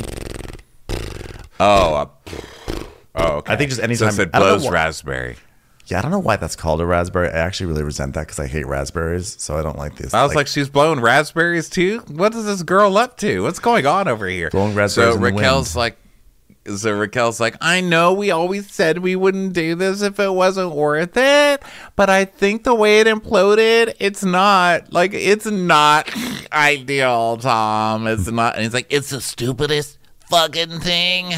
Yeah. And then this is like their small talk, like how this is all exploded. Now they're going to fuck or something. And he goes, I can't kiss you because there's cameras. And she goes, I can't either. You guys, this is not romantic, okay? What the hell is going on here? Is the camera person cringing? I want to see a reverse shot to see what this camera person is going through. I think they are definitely cringing. They have a reverse boner right now. So they're like very close to each other, but not kissing. So they just wound up hugging. So the producer's like, why do you think this happened? And she goes, I was just like curious to know what it would be like. She's doing this, Ben. She's smiling and like lifting her shoulders and shrugging like she's just found the love of her. She's like the star in her own romantic movie. She's like, oh my God. Yeah. I was just like wondering like what it would be like to be physical with someone that you love. Because I've only been in empty, sad relationships, and like I already knew. I feel so sorry for you. I feel so sad for you. This is her victim story. I just wanted for once to have sex with somebody that I loved. She's like, I've never had sex like that before. Have you ever had a man climax off key? It's so weird, but it was thrilling. So she's like, I should have completely removed myself from the situation, but I didn't have the willpower to not see him. And then she's like closing her eyes to him so he can see her like little tiny cut that's in her eyebrow. And he's like, let me see your little cut. Also, he looks like he's got some kind of like a bruise or something on his eye. I hope it's from a stiletto being thrown at his fucking face. No, I just hope one of those crows in the rain dive bombed him just out of revenge. So yeah, so they're like looking at it. She's like, it hurts. So he's like, yeah, well, Sheena was in the car, like on the car with, like, she says that Sheena called. Tom and Ariana were in a car. Sheena was on speaker talking about this thing, but he had Raquel on speaker too, and he said that Sheena was bragging like, I punched that bitch. Which, hello, did you not understand her scientific defense? Impossible. I couldn't even say punch my fish, because if I said punched it, it would have really hurt the back of my tooth a lot, because I used to have a tongue ring in there, and that would hurt the back of my tooth. I can't even physically form my mouth to say the word punch, even though I just said it. People don't realize that my hands are actually made of canvas, so they literally just flop in the direction of the breeze. So I can't even make a fist or direct them in any way. They just go in whichever way I hold them up to the fan, and hopefully they just align in the way that I need to pick up a fork or something like that. And she's like, oh yeah, she definitely did punch me. And I'm like, I took it like a champ. And then I was like, is this my karma? I mean, look, I'm never going to say someone should get hit. No one should hit you. You know, I mean, I think that's crossing the line. But yes, that's your karma. What the fuck do you think it is? It's your consequences. How about that? It's your consequences. Yeah. So then, because karma sounds like you deserved it, where consequences mean you really deserved it. Okay. So then she's like, so this is where it gets good, because she's still smiling and acting really fucking weird. So then she's like, all I have is you and my family and my sister. I'm like, that's actually a lot. That's more than a lot of people, But she's like, but I am starting to question whether even you have my best interest at heart. That's questionable. Like, am I really going to put my life on the line for someone who would cheat on someone that they love so much? He's like, LOL.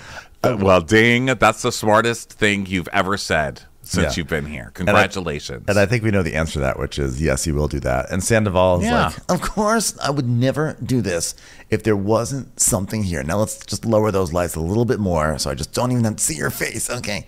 So Sandoval's like, I can't predict the future. Okay. Like, who's to say? Like, maybe they'll work out. Like, things will work out with, like, Raquel and I. Like, maybe they won't. Like, when I kissed Raquel, like, I felt hope, okay? Like, your best days aren't behind you. You no longer have to be in a relationship with just, like, a girl with a banging body, with an amazing face, super great personality, who's, like, smart, and the only one that, like, everyone just seems to really like on the show. Those terrible dark days are over. He goes, maybe I'm not washed up. Like, LOL. Not as much as you're about to be. Don't you have to be somewhere to be washed up? Like, don't you have to be in the water to get washed up, right? Like, I feel like it's implying he was like an A-list star at some point, which he was not. Oh, he's going to be one of these his whole life. He's like, oh, yeah, when I was on tour.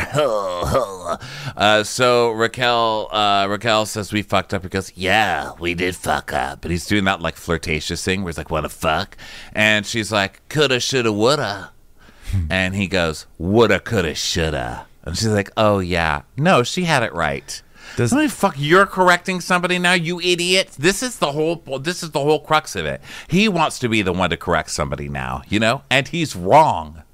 There's also, like, I don't feel like there's any real strong way to say that expression. Like, I think whoever comes out with it, whoever says, like, coulda, woulda, shoulda, coulda, whatever, you just go with it. Shoulda, coulda, woulda, actually. They both got it wrong. It's shoulda, coulda, woulda. I would never correct someone. I just would be like, okay, that's the order that you chose to make that expression, and I will move forward. But he's with somebody on purpose that he can now correct because he is sick of being corrected. You go, Tom. It's Tom's big day. I'm going to correct someone now. You're saying woulda, coulda, shoulda wrong. Shoulda, woulda, coulda, you fucking... Okay, so then Raquel's like, if we could do it over. And he goes, I would do a lot of things over. Like you. Over and over. And then it goes to black and it says, after filming this scene, Raquel turned off her phone and was not seen or heard from for weeks. So now we go over to Villa Rosa, and Ariana comes over, and Lisa's like, darling, I'm up here. I'm like, could you go down and greet her in their foyer, please, Lisa? For crying out loud, this lady has just gone through, like, a traumatic breakup. Can't you go downstairs? So I've just posed poofy for the scene, darling. Please come up here. So she does, and she sobs in her arm. And she's like, oh, Ariana, And Ariana just sits right next to Poofy, who's waiting for her to sit on the couch. And so she's like, are you feeling stronger at all? Darling, it's been, 2-3 days? Let's see, my follower count has been going up for 71 hours, 3 days. I'm just pretending to not know exactly how much time it's been. Yeah, so Ariana's like, well, I've been like trying to like lean into my anger because the only thing that keeps me from dry heaving, I don't know. And she's like, oh, it's not a consolation at all, but none of us expected this thing. Like, when did this start? When did your little wings break off, my dear broken sparrow? The web of deceit. And did Schwartz know? How many people have been broken by this? Can they all fit in this room? And she's like, I don't know. It took for today until Schwartz even reach out to me, and it was just a bunch of words that don't mean anything. And he said something like he doesn't want to kick his friend while he's down. Well, he's not down, so kick him. And she's like, oh, he deserves a good kicking. And from what I've heard, she's gone completely into hiding. She hasn't spoken. I hope she hasn't lost her voice. Just kidding. I can tell you where Raquel is. She's in this cabinet. Magic. So Ariana's like, she should move to another state and change her name back to Rachel, or come up with some other name that she can fake, because she will not be welcome in this town again. Yeah. And yeah. So Lisa's like, well, from what I knew of Raquel, I didn't think she was capable of being that secretive or sneaking. She's a very dumb girl. Very, very dumb. So Ariana's like, well, from what they've sorry. No, it's fine. Go ahead. From what they've told me, the physical connection wasn't there where it should have been, and then along comes this beauty queen that's clearly up for it. It was too much to resist. So I said, you can have him. All I will take is your voice, your voice, your voice. I mean, what a time for a new Little Mermaid to be coming out. Talk about poor unfortunate souls. I know. And then cutting to the Little Mermaid preview. It's so good. I'm so excited. Can't wait for you, May 26th. I know. It's coming up soon. So basically, Ariana's just like, I hate him so much. And she's like, that's normal. That's normal, darling, but you're going to get through this. Hold on. Let me look like I'm crying too. It's going to be difficult. It's going to take some time, but you will get through it. And on the other side is a job in the garden of Sir. Oh, come on, Lisa. You're still putting me back there. I don't want to work there anymore. The back bar in the garden, darling, waiting for you. Your wing will be a little bit rough, a little limpy, darling, when you fly, but you will no longer be a broken bird. Come to mama, darling. She's pulling out little tiny bits of her hair and putting them in jars as she hugs her. So now we go to Katie's apartment, and Schwartz arrives, and Katie's apartment remarkably much, much, much cleaner than Schwartz's, like orderly, put together. At the very least, we know she had the sense to say, there's cameras coming in here. I better make it look nice. So he brings the dogs in, and she goes, oh my God, so fluffy. And he goes, yeah, fresh from the salon. She's like, I mean, are you having a lot of sodium? What's wrong with you? What do you smell like yesterday? What's going on?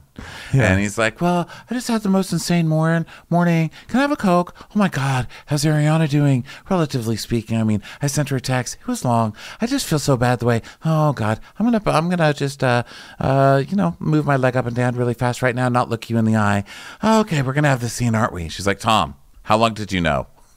It's like, oh, I didn't mark it on my calendar. I mean, I guess Sandoval told me like a month ago to 2 weeks ago to 6 months ago, but I think it was like a month ago. She goes, no, he did. She's like, I don't believe that. No, for real, Katie, for real. That's what he said. She's like, She's like, they've always had each other's backs. So now we roll the footage, the beautiful bean footage of the Toms covering for each other. Yes, and then she's like, they're each other's true, disgusting lovers.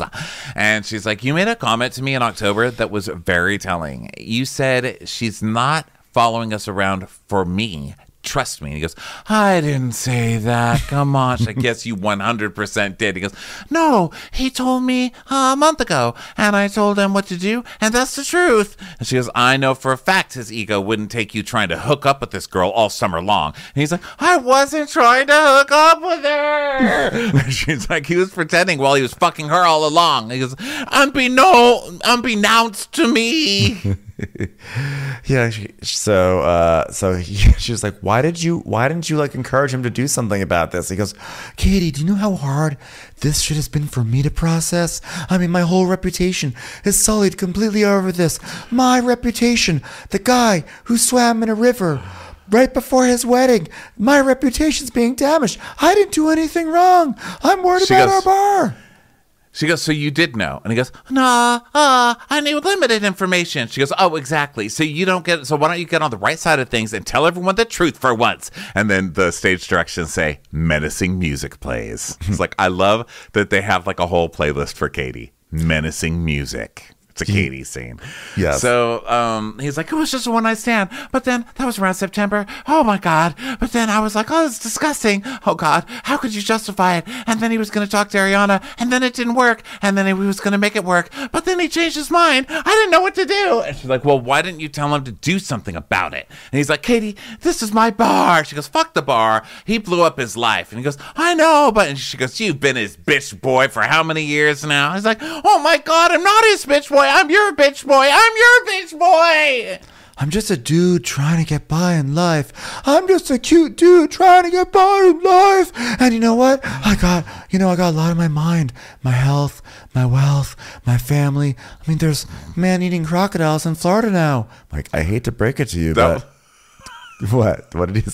Was it not man-eating crocodiles? That is the line of the episode. That is the line of the episode for me. He goes, I've got a lot on my mind. My health, my wealth, my family. There's a fucking man-eating Nile crocodile in Florida right now. I hate to break it to you. I think they've always been man-eating. I had to watch out 4 times. I'm pretty sure they've always been man-eating. I hate to break it to you. It was hilarious. She's like, you sound like a country song. Oh, my God. Then we go to Ariana's kitchen where it's like somebody's died. She's got her whole kitchen is covered in flowers that people have sent. Yes. And she's just like sniffing them and just kind of enjoying all the gorgeous flowers, you know? And then we see the slide shoes, like the Adidas slides. Shuffle, shuffle, shuffle, shuffle. So you're like, is this a drunk, like, bag lady? Who is this? Shuffle, shuffle. And the camera slowly comes up. Coco! Coco! The triumphant return of Kristen. And she's like, seriously, I'm here. So she's like, oh my God, you look like so skinny. She's like, what? Ariana's like, well, I haven't eaten. She's like, well, drink lots of water, get lots of electrolytes. I've been through this process before. I'm your Sandoval doula right now. So she goes, do you want some water or something? She goes, I want alcohol. Okay, like I think your ex-boyfriend and I need I need a drink after hearing about your ex-boyfriend. Okay, and she goes, you mean also your ex-boyfriend? And she's like, ew. She goes, our ex-boyfriend, Kristen, and they hug and laugh.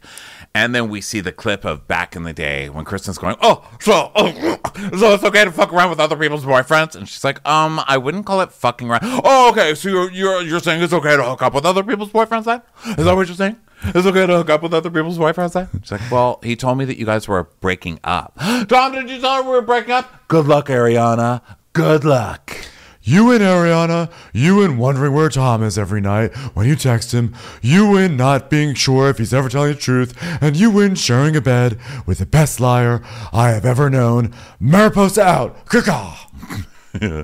So Ariana's like, my manager texted me that Us Weekly reached out and that Tom's Camp is saying our relationship was one of companionship and convenience and not romance. And Kristen's like, he's basically comparing it to the joke of a relationship I had with him. That was convenience. And Ariana's saying that, like, yeah, they kissed, but she thought like it was an isolated thing, what happened with her and Tom, I guess, with the kiss before, while he was still with Kristen. And, or she thought it was situation based, like, because he fed her all these stories. And now she's like, oh no, that's who this person is. And it's really shitty. She starts crying. She's like, it's really shitty that it took me like 9 years to figure this out. And Kristen goes, you want to burn some shit? Because true crazy person in true crazy person fashion, the craziest in the group always takes up crystals or cards or whatever meditation bullshit. We say it all the time, and of course, that's what Kristen is into. And by the way, which I fucking love. I also saw a glimmer of why Kristen and James were drawn to each other, because Ariana also says, that was 9 years that I wasn't defending you for his sake, and Kristen goes, oh, pish posh on me. I was like, pish posh. This is just a nice correlation with the dun diddly dun and piccadilly suckers doing dilly dallying alone, pish posh. So they go outside to burn affirmations, and they've got a candle or something, and she's like, and this is lube it up before we shove it up his ass. Cool. So I bought amethyst, feel the vibrations. Oh my God, hold on. I've got 2 big metal tweezer things. Look, I've got one of them here, Ben. Hold on, let me show you. Oh yeah, let me see it. Let me see your tweezers. She had this. Do you see them? Yeah, I she do. had 2. And she goes, dong. Dong. She's doing listen to this vibration. Dong. And Ariana's like, wow. Okay. Well, ashes to ashes. And Ariana's like, and dust to side chicks. Whoa, seriously, that was pretty cool. Yeah, it's Beyonce, something that I never shared with Sandoval. So they burn things up and they hug. She's like, ashes to ashes, dust to dust. Life is beautiful, so slay we must. Slay, gaga. Seriously, slay. Seriously. Seriously, slay. So that day was battles, but you don't have to do it alone. It's this song. And it's raining. Ben, you want to tell us a rain story from that week? No, I don't. But would you like to tell a story about how you ate snow in Texas? Touche, my friend. So it's a rain day, and the song's like, you're gonna make it. So Sandoval comes to LVP's house, and he lets himself in, and Rocio's like, hello? And he's like, oh, sorry, I came in. It's raining outside. She goes, yeah, it's a glass door. She's like, there's no overhang. But you think this is a poor person's house? This is there's a canopy over there. Don't worry. Fucking idiot. You'll be fine. You'll be fine in the rain, okay? So Lisa comes in. She's wearing all black. Lisa does not allow Sandoval upstairs. So the truth is, I was saying Lisa should come downstairs, but honestly, it's a sign of respect that when you come to Villa Rosa, you are invited to the upper inner sanctum the way Ariana was. But Tom is only allowed to the first Teddy Mellencamp sofas, right? Yes, he only gets into the waiting room. Yes. So the Mellencamp, the honorary historical site, Teddy Mellencamp historical site. The trial of Teddy Mellencamp text messages. That's where the sofas are. So he comes in and she's like, oh, Tom, fee you. I would sigh, but I'd really just like to say the word for you. He's like, thanks for seeing me, Lisa. She's like, oh, well, I don't think this is a hug-worthy moment to you. And the weather really sets the tone, don't you think? All those ships crashing up against each other. Oh, those crows! Those crows are so grumpy up there. What's that beautiful hand motion you're doing over there, Ronnie? I just noticed. A tentacle. You just see tentacles starting to rise slowly above her head. Ooh, it's quite tantric and sexy, unique tentacles. Oh, well, I know you want to see me, and I've heard so much, but I don't understand. Ariana's been here. All she wanted was a little happiness, a little freedom, a little ability to walk around a certain town on her own. Do. It's like, well, I didn't want to hurt her, and Ariana has had a hard time trusting people. Lisa's like, oh, so what she's gonna have now? This isn't a trusting place when you've been sleeping with one of your best friends. It's not even Nick Elaine, just poor Raquel. At least turn gay for Elaine. I mean, at least fuck Nick Elaine, darling. I mean, if you're gonna go a rung below that, Guillermo's a piece. But come on. Really? I love this. Tom has all this time while they're reshooting this for somebody to tell him something decent to say, and he keeps changing his tack, right? So, each time he comes in with a different thing. This time he's like, I really wanted to tell Ariana, but I know that she has trust issues, so me not telling her, I didn't want to hurt her. and make her have more trust. So now he's like, everything he tries is him being a good person, right? Instead of just saying, I mean, so frustrating. I mean, so anyway, by the way, to Raquel's tiny little smidgen of credit, at least Raquel said, like, yeah, I just didn't have the willpower to stop. Like, at least she said, I didn't have the willpower. She didn't say, not a whole thing about how, like, I wanted to tell Ariana, but I couldn't tell Ariana. And just like, I couldn't stop. But Sandoval, it's always like, well, she had trust issues. She has trust issues. So I was really in the tough position here of having to try to navigate this affair, you know? It's ridiculous. I was doing it for you. And then he says, there's no way that we were going to wait until the reunion. We would have told her before because there's no way either one of us would be comfortable with her sitting there defending us the entire reunion when we were doing that behind her back, which is bullshit. When were you going to tell her? Yeah. This was right when the reunion was going to film. Yeah. Wasn't this like a couple of weeks before the reunion was supposed to film? Yeah, they filmed the reunion very quickly. It's like, hello, sir, get to confessing.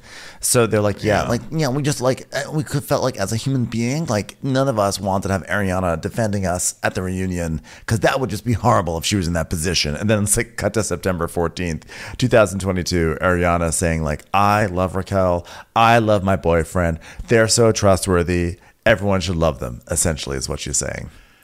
And he's like, she goes, well, it looks terrible in retrospect, Tom. And he's like, well, I would love to have had a conversation with her, but she's so angry. And he's like, I've been conflicted about being honest because I just don't want to hurt Ariana more than I've already hurt her. And he goes, and now I don't know that I'm ever going to get the chance to talk to her again.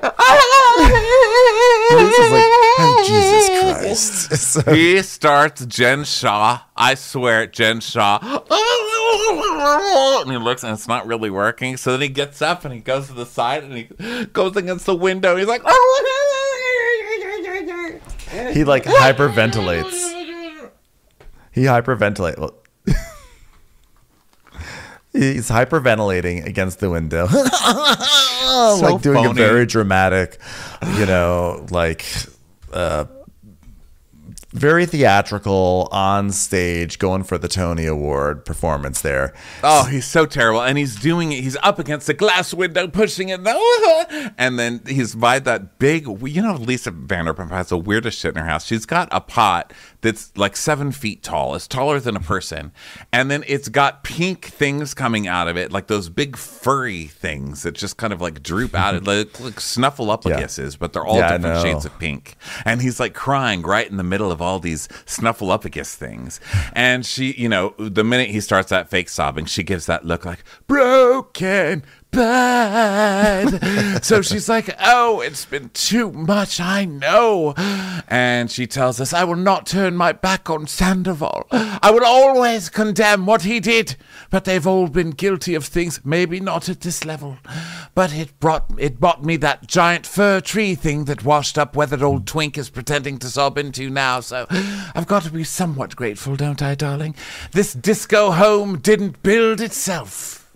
So Lisa's like, she's like, where do we go from here? He's like, well, I just want Ariana to be happy. I want her to get the loan that she deserves. And I want her to be so happy that I'm just going to go onto like the Howie Mandel podcast and just explain why she was the cause of all this.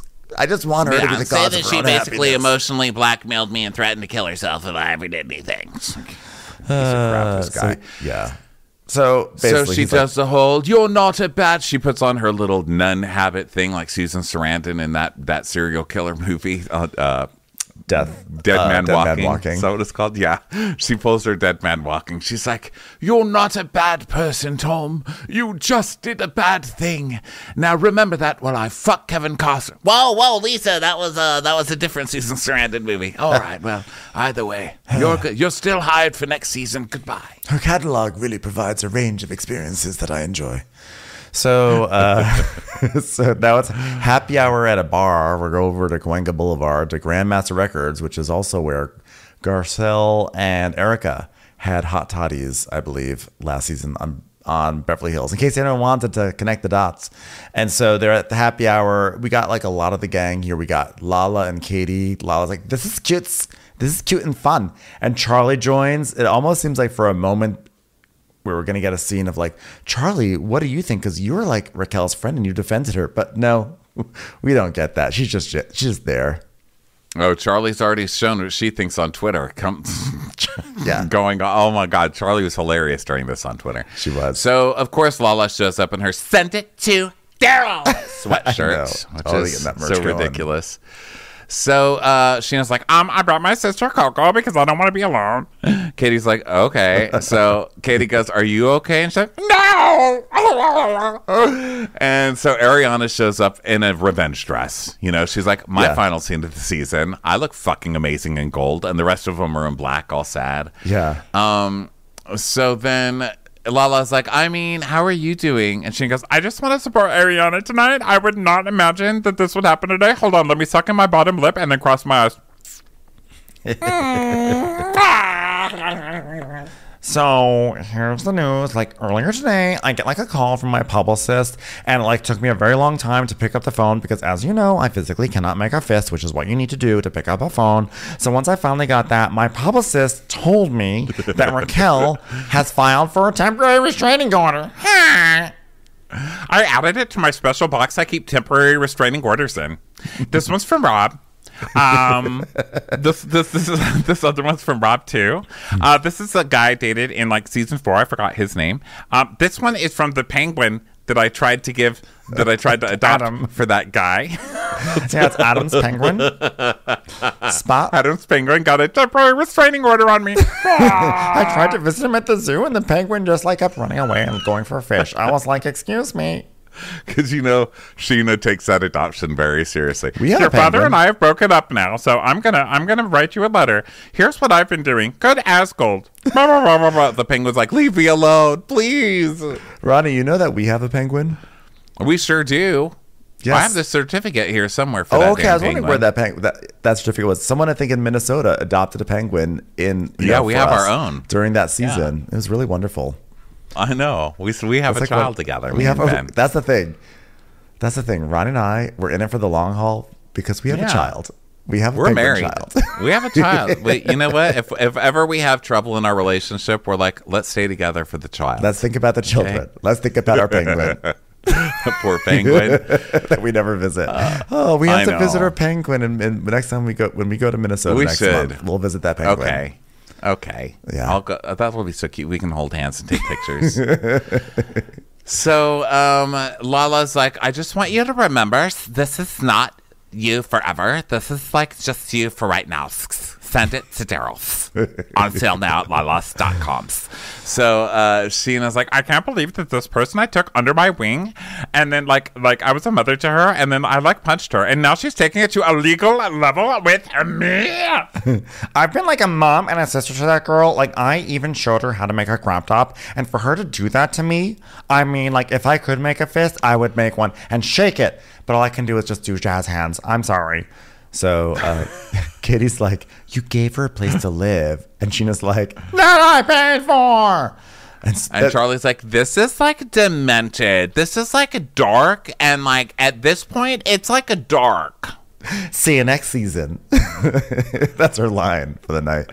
So Ariana's like, I can't wait to be light years away from this. And Katie's like, well, so I just saw Schwartz last night, and like he swore it was like one time and never was gonna happen again. So he like didn't think anything of it. And she's like, ugh. She's like, ugh, you know, like he just said that, and then he like let me go and like champion their bar, publicize it, go to opening bar night and everything, and acting like he's my friend when he knew about it. Yeah, pretty shitty. And Katie's like, oh, by the way, he's coming. It's coming, by the way. And so Schwartz comes in like, hey guys, hi, wow, whoa. And Charlie goes, and then the devil walked in and goes, yeah, oh, Courtney, hi, Coco. And everyone just ignores him. And Ariana goes, I don't think anyone here wants to speak to you, so I guess you should probably ask me if I want to speak alone. He goes, okay, do you want to get a drink? And she's like, sure. So he's like, whoa, this place is so cool. I used to have a bar cocktail lounge too. And Lala goes, yeah, we're currently trying to blow that up. So Lala was cracking me up all episode. That was great. I can't lie. I'm like, I feel like the last 2 or 3 episodes, I'm like thawing on, like Lala was driving me nuts all season. But the past 2 or 3 episodes, I'm like, Lala has always been the best weapon when she's going against someone that you don't like. That's always when we've cheered for Lala. Lala's first seasons was going against all the mean girls who were being fucking horrible to her. I mean, God, I will never forget how mean they were. And Sheena tells us later, again, reminds us. But yeah, they were going so hard. And like when she's telling someone to fuck off that you really hate, God, that's when she's her best, at man. It. Yeah, she's really so good at it. Also really good at narrating an Uber commercial. This Uber Eats commercial. So good at that. Okay, I'll watch it. I'll find the bravery to watch it. It is terrible. It's like a terrible commercial, but it's like wonderful. No, the truth is, the truth is we were just running behind tonight. We're doing a late night recording, and you were waiting for me, and I was like, I want to watch that, but I've got to get through my notes, man. So Ariana sits down with Schwartz. I did it for you, Ben. Oh, for me? I did it for you. Okay, hold on. Time check. I'm just curious. It's 1 hour and 55 minutes. Holy Jesus of Mother of God and Joseph. Well, what the hell is with these 3-hour recaps we're doing of this I know. show? We're going crazy. Well, we've got 2 more big scenes left of this episode. So Ariana, I'm not bored or anything. I was just like, wow, I said late night recap. I'm not fucking kidding. What time is it? It's 1:19 for you right now. Yeah, it's only 11:19 for me. Yeah. So Ariana's like, oh my God, time zones? I'm like crazy. I physically cannot even go into a different time zone because of my nails. So Ariana's like, can I start by saying something to you, Schwartz? If I hear anything about Sandoval being down and you feeling bad for him, I'm just going to get up and walk away. No. I'm not here to advocate for him, even though he is really down. I'm just pissed at Sandoval, and I feel like he exploited my kindness and our business. And we put our hearts and souls in that business, which, as we know, is the biggest victim in all this.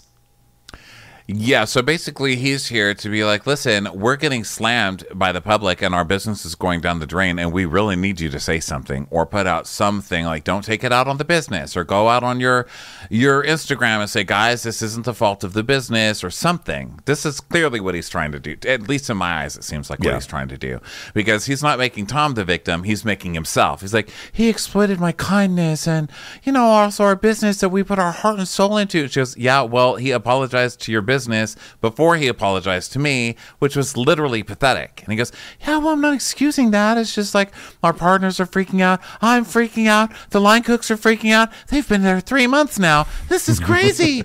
And she goes, well, of course you're freaking out. And he goes, but people are boycotting us. And she goes, well, why would someone want to give money to that man? And he's like, yeah, but the thing is, we've built a little family in there, She goes, yeah, well, he fucked up your family. He didn't give a single flying fuck about your family, about your fucking family. How does that feel? I was like, yes. Yeah. This was my favorite moment for her and this whole thing when she's finally, it's here's this man baby crying and trying to be the huge victim and asking for her to pity him, and she's like, no, you fucking sat there and enabled this shit for months and you deserve every fucking thing you're getting, sir. Yeah, with your sitting here crying, pretending like something's being done to you. She's also highlighting how thoughtless Sandoval was. Yeah, he did fuck up your family because he was only thinking about himself at that moment. And she literally says, because what did he think was going to happen? He was going to cheat on me and walk away unscathed. It's oh yeah, well, I just wanted to come and look you in the eyes and just say, our booth arrived. But also I'm really sorry for this whole thing, and I'm not looking for sympathy here, but I'm just being painted as a conspirator, and it's fucking devastating to me. Don't be mad at me, America. Yeah, you are a co-conspirator, so fuck off. So Ariana's like, well, I don't think that you're that person, but I will not have mutual friends with him, so I'm not your friend anymore. Oh my God. It's over. Which is kind of actually what Lala did at the very beginning of the season when she gathered everyone on the rooftop and said, it's either him or me.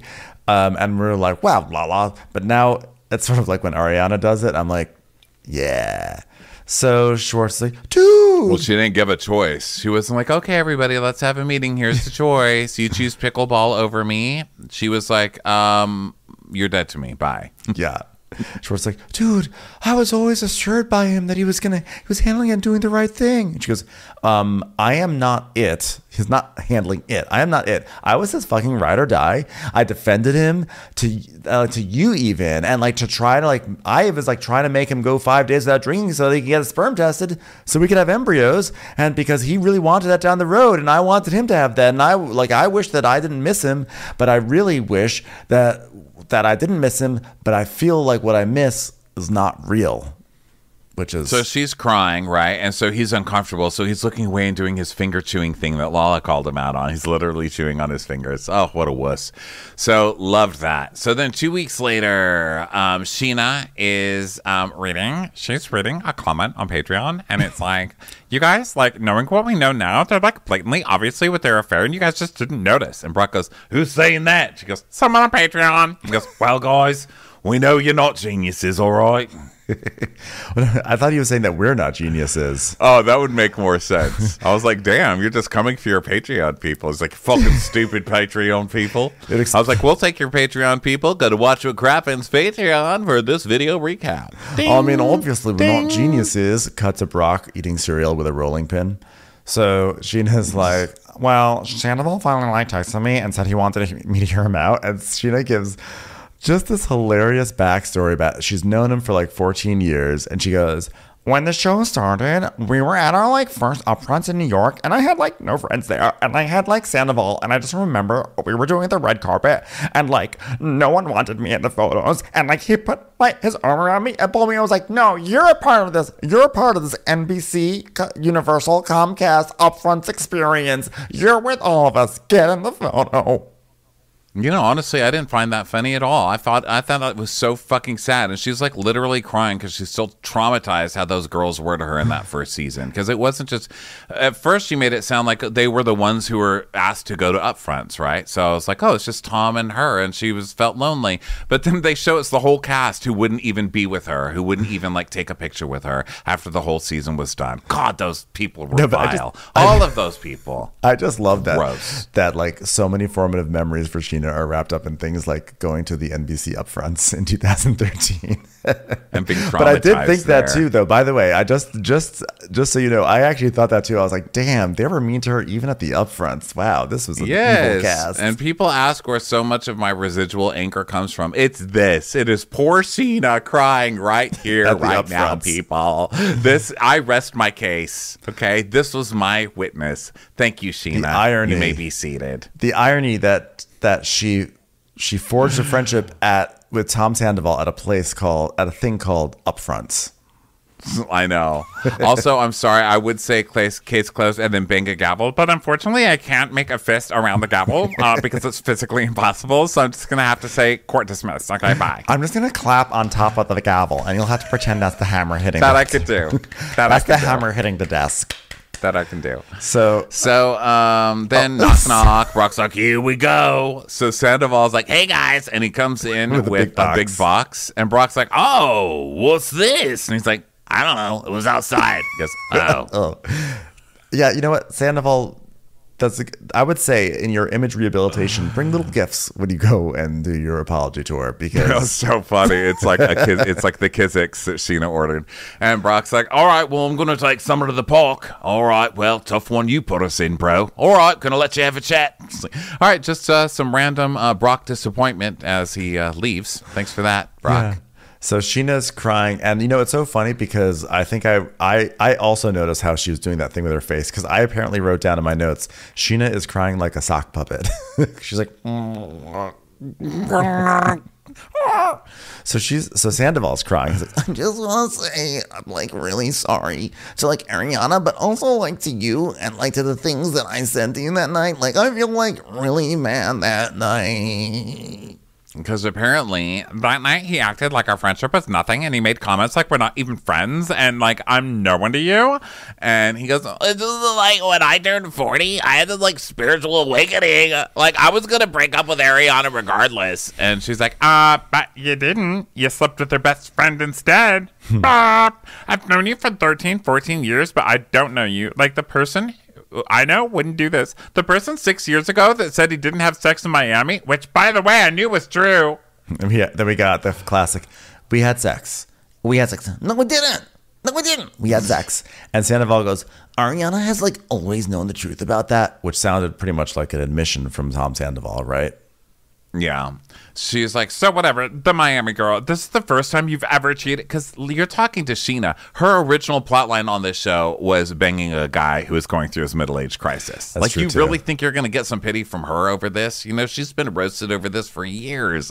So then he says there was one other time that he cheated too. And she goes, oh my God, you were sick. And she kind of laughs. And she's like, was it a rando? And he's like, no. He goes, yeah. Well, no. I mean, that's not fair. I'm not going to go into it because, like, things with Ariana and I have not. So it's somebody else in their circle that he doesn't want to. Ariana, Andy Cohen asked Ariana on Watch What Happens Live about this, and she said it was someone they all know, everyone like that Andy knows, they all know, but not part of the Vanderpump Rules world. Whatever that means. Okay. So it was like a Bravo person probably, but not from their actual. So it wasn't like Billy Lee because. Right. I don't think it was Billy Lee. We didn't even talk about that. You know, so much of this plot we've seen play out already. So it's almost anticlimactic in a way, isn't it? Because we already know all this stuff, but. It could be Billy Lee because if Ariana says this person's not part of the Vanderpump Rules world, maybe she's being a literalist because Billy Lee's not on the show anymore. Like no longer. Yeah, I don't know. Maybe. But yeah, we didn't even talk about that part, but yeah, who knows. So, Sheena, let's see, blah, blah, blah. So he's like, we haven't been good for a long time. It doesn't matter, Tom. Like, he still doesn't understand. It's not that you broke up with Ariana. No one would give a fuck if you guys broke up. It's what you did and how you did it and who you did it with. And that you're still kind of blaming Ariana for it. So she's like, why would you buy a house with her? So he goes, because I felt like it brought us closer together. Like, it felt like a Band-Aid. Like, but how do I end a relationship? I was like, really? Like, you can't be cliche enough. You bought a house together because you thought it would solve it. I mean... And then not only did you buy a house with her, but you took out a huge loan against that house that she owned while you wanted to break up with her. Like, it just gets worse, you know? Yeah. And then she's like, and then, of course, again, it's a new scene where he comes in with a new tactic, right? And now he's going to really go over the top because nothing has worked really with anybody. So she goes, then you be an adult and you have a conversation with her. And he goes, I tried to. She threatened to fucking kill herself. Which has got to be the lowest thing he's done so far. Right. I mean, out of all of the things, this is the fucking lowest. It is. When I heard him say shit like that on Howie Mandel, my head popped off that day. I think my head popped off. And it really almost vile. popped off today, even though I knew it was coming. You know what? Really I loved bad. Sheena's response. She's like, well, then you know what you do? You fly in Tanya. You bring over Jeremy. You have all her friends. They're ready to rally around her like we're doing now. Like, you're literally saying, I'm leaving. I'm not happy. And then we pick up the pieces and then you left. Like, you don't fuck her friend because the truth is, like, he's still in the same place as he would have been if he had just broken up with Ariana. And I think that was, like, this was just bullshit on his part. Huge bullshit. About like, so she he's wants like, to kill from an herself. outside POV, it's like easy to say I should have broken up with her, but like emotionally, it's like climbing Mount Everest, you know, because I love Ariana, so I want to look out for her. I don't want to hurt her. Like, You're sleeping with your best friend. You're having a love affair. You're having an active relationship. So she's like, well, I don't know where we go from here because, like, obviously we're, like, not friends anymore because, like, I can't support anything you've done anymore. And so she starts to cry and she goes, I'm really going to miss you. And, like, I know you don't deserve any friends, but, like, I need to go make my baby dinner. Okay? I'm making baby enchiladas tonight. So he's like, I guess I'll leave. Can I take this box? It looks really good. She just goes out. So he starts leaving and he goes, I'm sorry, as he leaves. And then it says stage direction. She blows raspberry. And that's how it ends. And it ended. I was left like, what the fuck does that mean? I was kind of a little shocked that this is how the episode ended. I was like, okay, now here comes, because I watched the show without seeing like how far along we were. I just was like, I'm gonna be in it. I'm just gonna go. I'm not gonna count how much time is left. And then it ended. I was like, oh, okay. But wow, I was wondering a little why it ended with Sheena too. But if you think about it, you know, she explained that they were the friends longest, but also Sheena is the most forgiving out of everybody on the show. Mm-hmm. And at the end of the day, Sheena's the core of the show because she does really like everybody. Like, she always tries to, even when she does, like this season, she's sick of Katie's bullshit, but she still at her core wants to be friends with Katie. Don't you think? I think Sheena just wants everybody to like her, and they just never have. And ultimately, like when even Sheena is like, "You're dead to me. Like we're done."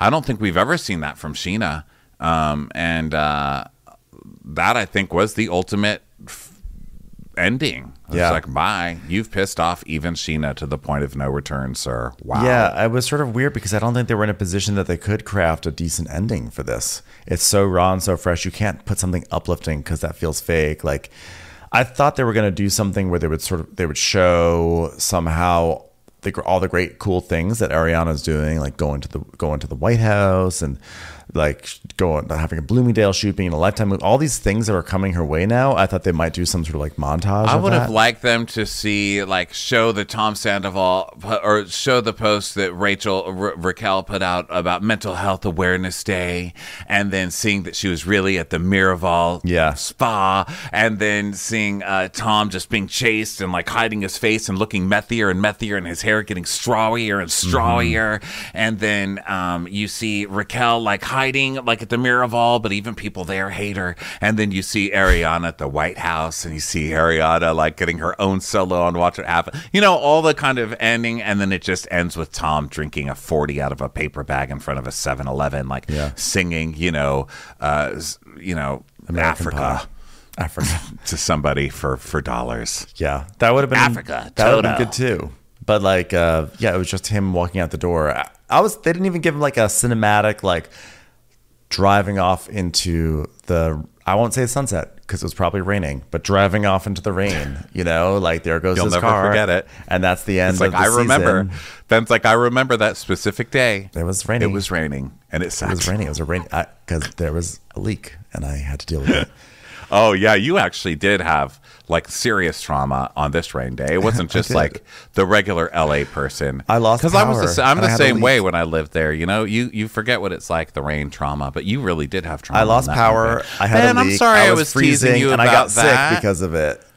Ben, and I've been teasing you this whole time. It's just like a general LA joke, but I forgot your trauma that day, babe. I owe you an apology. Dude, I'm sorry. Dude, like, I can't I believe love you, it. Ben.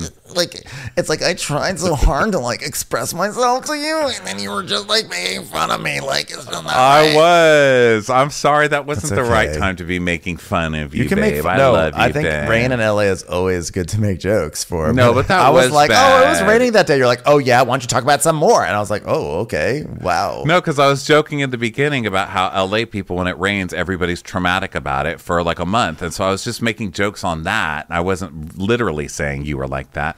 But now that I think back, yeah, that was when your roof was leaking. You lost your power for like days and you had to go stay in a hotel. I had to go to a hotel. Oh, that was bad. Yeah, I really am such a fucking asshole, Ben. I'm so sorry. Oh, please. You think like based off of what we just talked about, that you think this counts as being an asshole is making a joke about rain when we're talking about a guy who's throwing, someone's mental health in her face while cheating on her best friend? No, Ronnie, you're fine. Don't worry about that. You're going to make everyone nervous. You're going to make everyone nervous that we're in a fight. I know. People are already worried. You would know. By the way, you would know. You wouldn't just sense it. You would fucking know. Because you think you would know because I'm the biggest bitch in the world, and that's true. Like, I can't hide it when I'm mad. Ben can't hide when he's mad either, okay? Mm-hmm. You would definitely know from both of us if we were Oh, yeah. But also... Yeah, you know. Yeah. But also... just a quick note, this has been such a fun show to recap for 10 years. And, we come on here, we make all these jokes. This really is just fucking sad. And it was hard to watch. And some of the shows we do are so much fun. This one is usually fun. Last week's live show was so much fun. This recap it's always fun in a way. But God, this is fucking dark. This was rough to watch. And I'm so glad that the season is done. Like, I've had it. I thought it was a fantastic My feelings episode. are hurt. It was dark, but it was it was actually like gripping television. I was watching, I was like, this is crazy. I actually felt like I was partaking in a pop culture event. I was watching this live. Like I got on and I watched this live, and I felt like not only did I watch it, Dom pulled up a chair and watched with me. He doesn't like this show, and he watched with me, and like it felt like a thing. Like it's such an exciting thing to tune in with what feels like the whole country. to watch something unfurl. But that's not why I loved it. But that was an interesting ancillary effect. But I thought it was very gripping. It was raw. And I think the producers did a great job in piecing this together. I think it was, by the way, a fantastic season with like lots of cringy moments. And I think it was fantastic, not only because they did a good job with the show, but it really was one of the most unique viewing experiences we've had with one of these shows, where we're given one narrative dealing with another narrative that's unfurled in real time, and having to navigate between the two, both as viewers and in our case as recappers as well, was really fascinating, tricky at times, but pretty incredible.